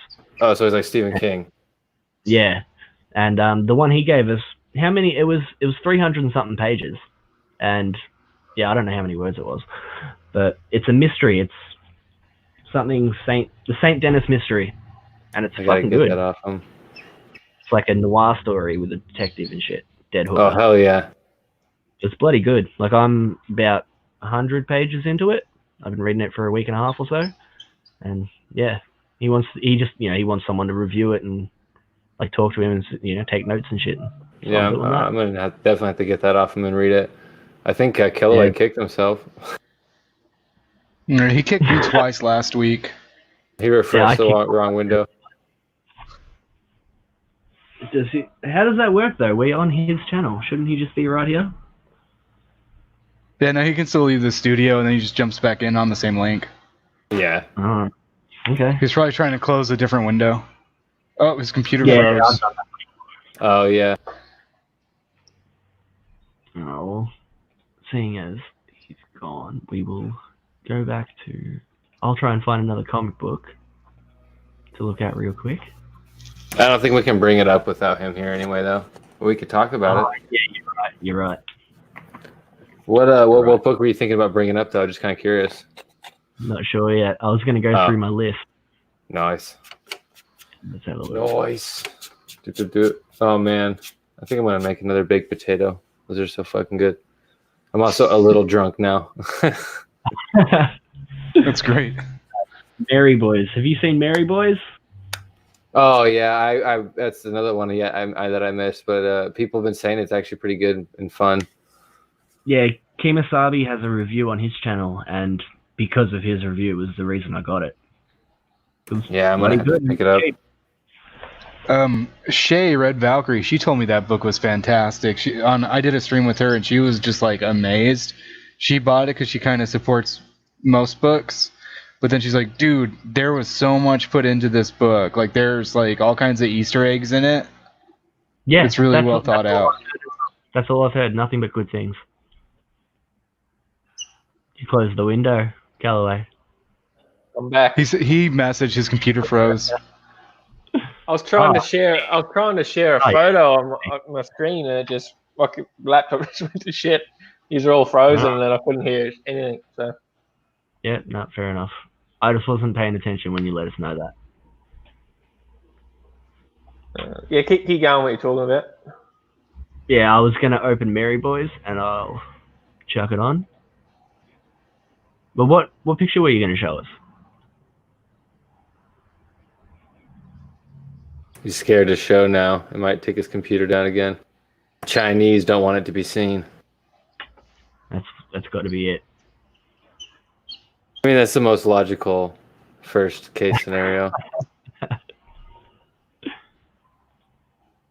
I legit know people like that, though. It's just kind of funny. I know some people that are paranoid like that too. The worst part is sometimes they can get me to believe them. But they'll show me something, I'll go, oh shit, is this real? I know that feeling. And you're like, wait a minute. Yeah. Believe them. But they'll show me something, I'll go, oh shit. Okay, well, I'm not going to share that screen again. Yeah, that was us.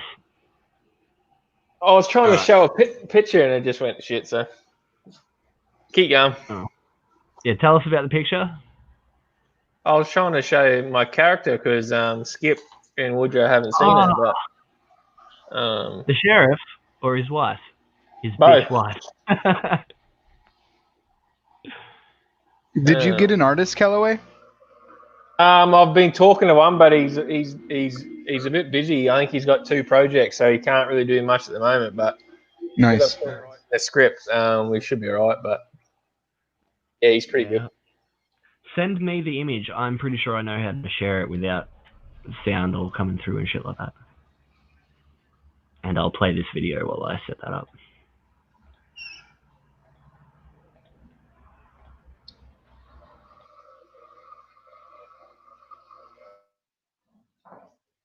Hello, Proper People. This is Carl from Proper Comics, and I want to tell you about my comic book called Mary Boys. I'll be launching a crowdfunding campaign for it on Indiegogo from the 1st of September this year.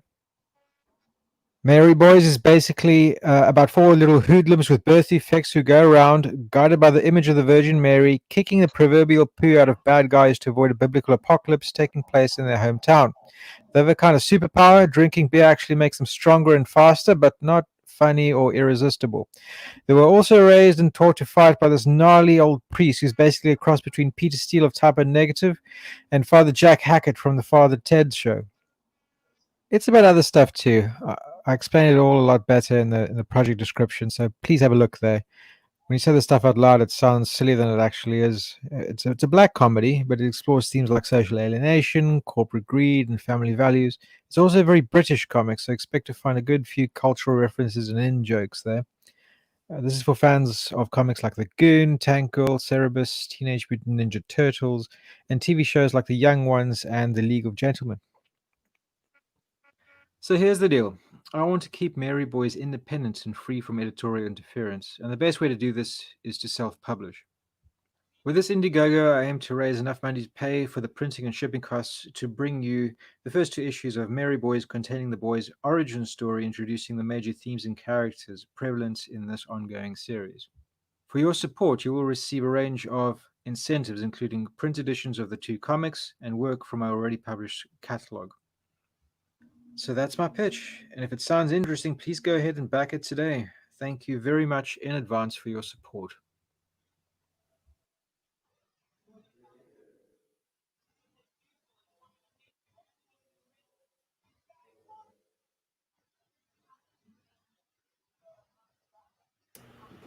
Oh yeah. All right, sorry. I had too many windows open. I couldn't find the one where to unmute myself. Oh. Yeah, we got to look at the sheriff then for a second. Yep. Yeah, I'm bringing. Nice. He's a big mofo. Yeah, he's a beefcake. That's awesome. You gonna tell us anything about him, Cal? Or are you just gonna let us look? So I'm still toying with a few last names, but his name is Sean. He's former military, but you won't really know what military he was until later books. You'll just know that he's former military, but he's a detective in the sheriff's department, the Los Angeles County Sheriff's Department, in the major crimes unit. And so him and his unit, they go after, big heavy hitters, drug dealers, crime bosses, all that sort of stuff. But he eventually will go, the first book sets it up, but he becomes like he leaves the force and eventually goes rogue, and he gets the name the sheriff from the criminals.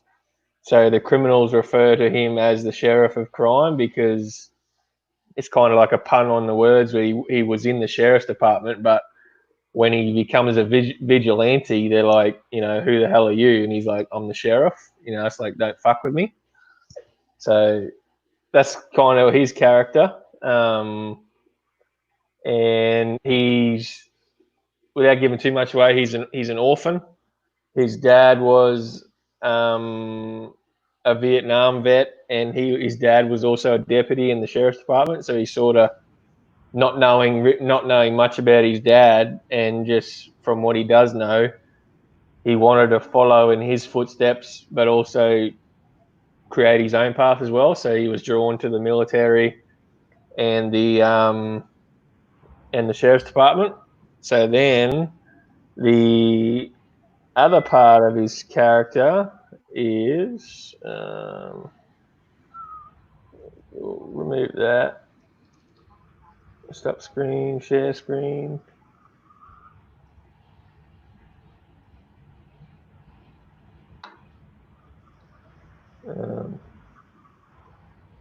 This is just a basic character design, but got to change a little bit. Her face is a bit angry, but she's not actually that angry. This is This is Courtney. This is his wife. So he met his wife in the orphanage when he was a kid.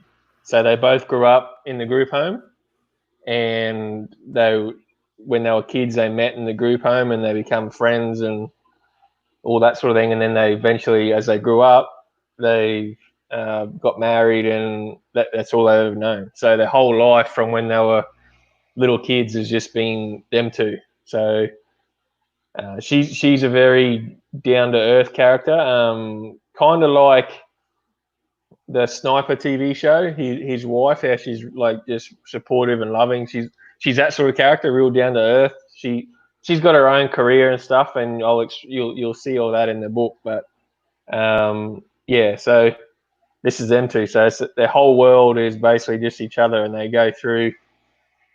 There's a storyline in the book that is like the bond between the two of them that you'll see. I sort of can't say much without dropping a major spoiler on it. But there's a big part to her character that affects both of them. So and through that is where the bond and that comes, and then obviously through the orphanage. So they both grew up with nothing. They both grew up in an orphanage. They didn't know their real parents. They grew up tough, and that's where their old traditional values come from. They haven't been raised with a silver spoon in their mouth. They're just hard work and do their thing, and yeah. So that's basically where my character's at. So the sheriff of the criminals call him the sheriff because he's like the vigilante type, where it's like they know him as a sheriff because that's his persona, and people who know him as his real name, Sean. Like people in the police know him as Sean, but the crime and stuff just know him as a sheriff. Kind of like John Wick, where they know him as he's John Wick, whereas this guy, he's the sheriff, or like sort of like Harry Potter with Voldemort. You don't know, you just know him as Voldemort. He's got this big persona, and so yeah, awesome.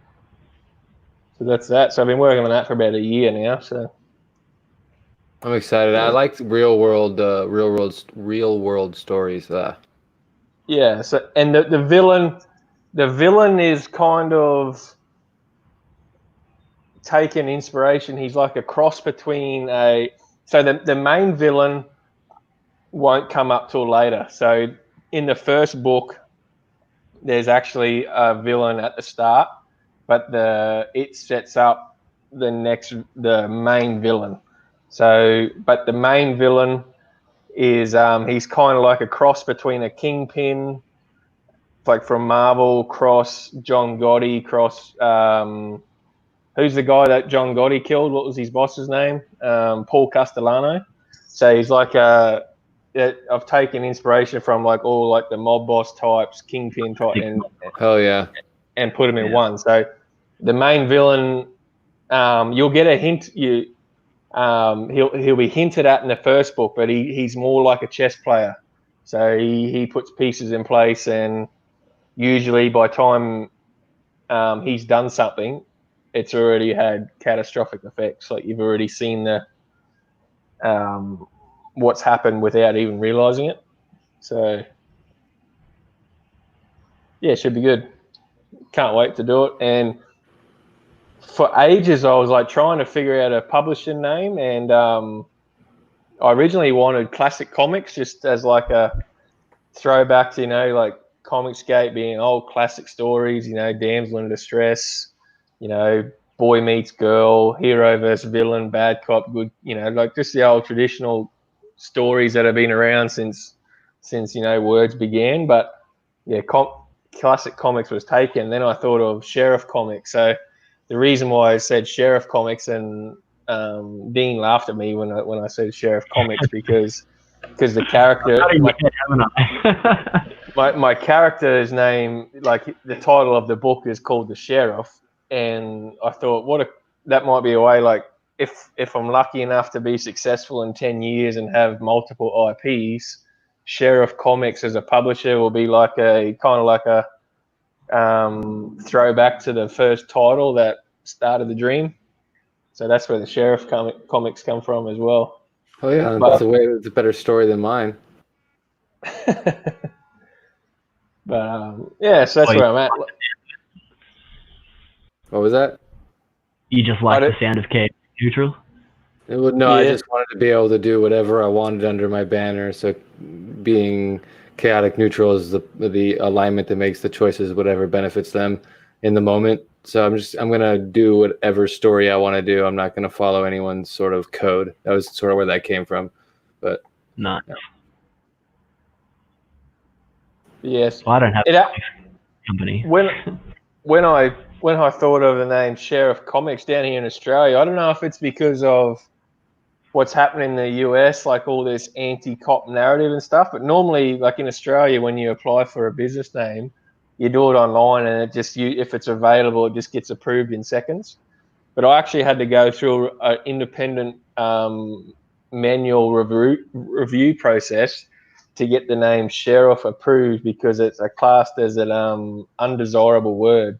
So it's like, is it because of the anti-police narrative and that sort of thing, or what? But like, yeah, it took a week for my it took a week for my like review process to go through and get manually reviewed, and they review it on case by case basis for undesirable words.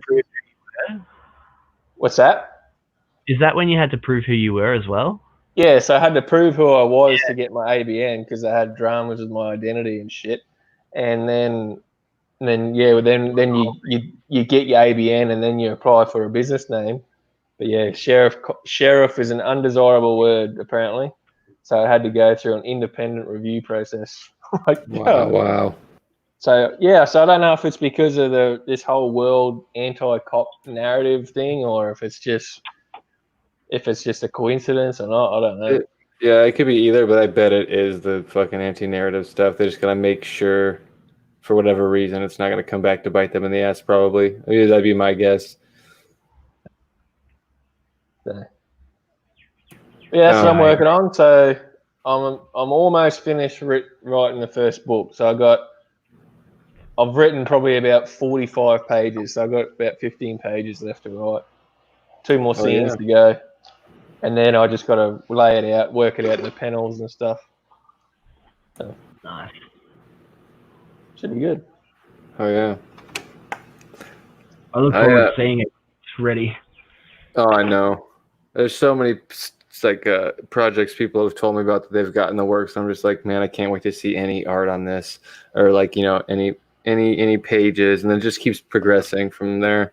But I'm actually got to go. I got something that's come up. Someone's here, and I gotta go talk to him. So I'll check you guys later. Skip, it was cool seeing you in a stream. Get to chat with you later, guys. Too easy. Oh, down to 3. Well, yeah, it's about time we finish up anyway, right? Yeah. I gotta go and feed my horses. So. Horses. Yeah, got big Clydesdales. Hey, he's got a cow and everything. He sits on his cow like it's a couch. I got 2 cows. You should get written into Slaughter Squad. You'll be perfect. All right, guys. I'm going to go ahead and drop out. Thanks so much for having me on, Callaway. No worries, mate. See you next time. See you, mate. All right, Dean. We'll catch you next time, eh? All right. Let's say goodbye to everyone else first. Thanks, everyone, for tuning in. Stay tuned for the next stream, and We're going to get more professional. We're working on it. We promise. So, right, I'm gonna bounce. Follow us on Twitter. Yeah, follow on Twitter. Dean's my Court of Owls, and I am Comics Callaway. I think is my handle. So that's exactly. Yeah, and stay tuned for more details on our books. We're me, Dean, and Kim Asabi. We're all writing books. So stay tuned for more. Bye. Righto, guys. See you later.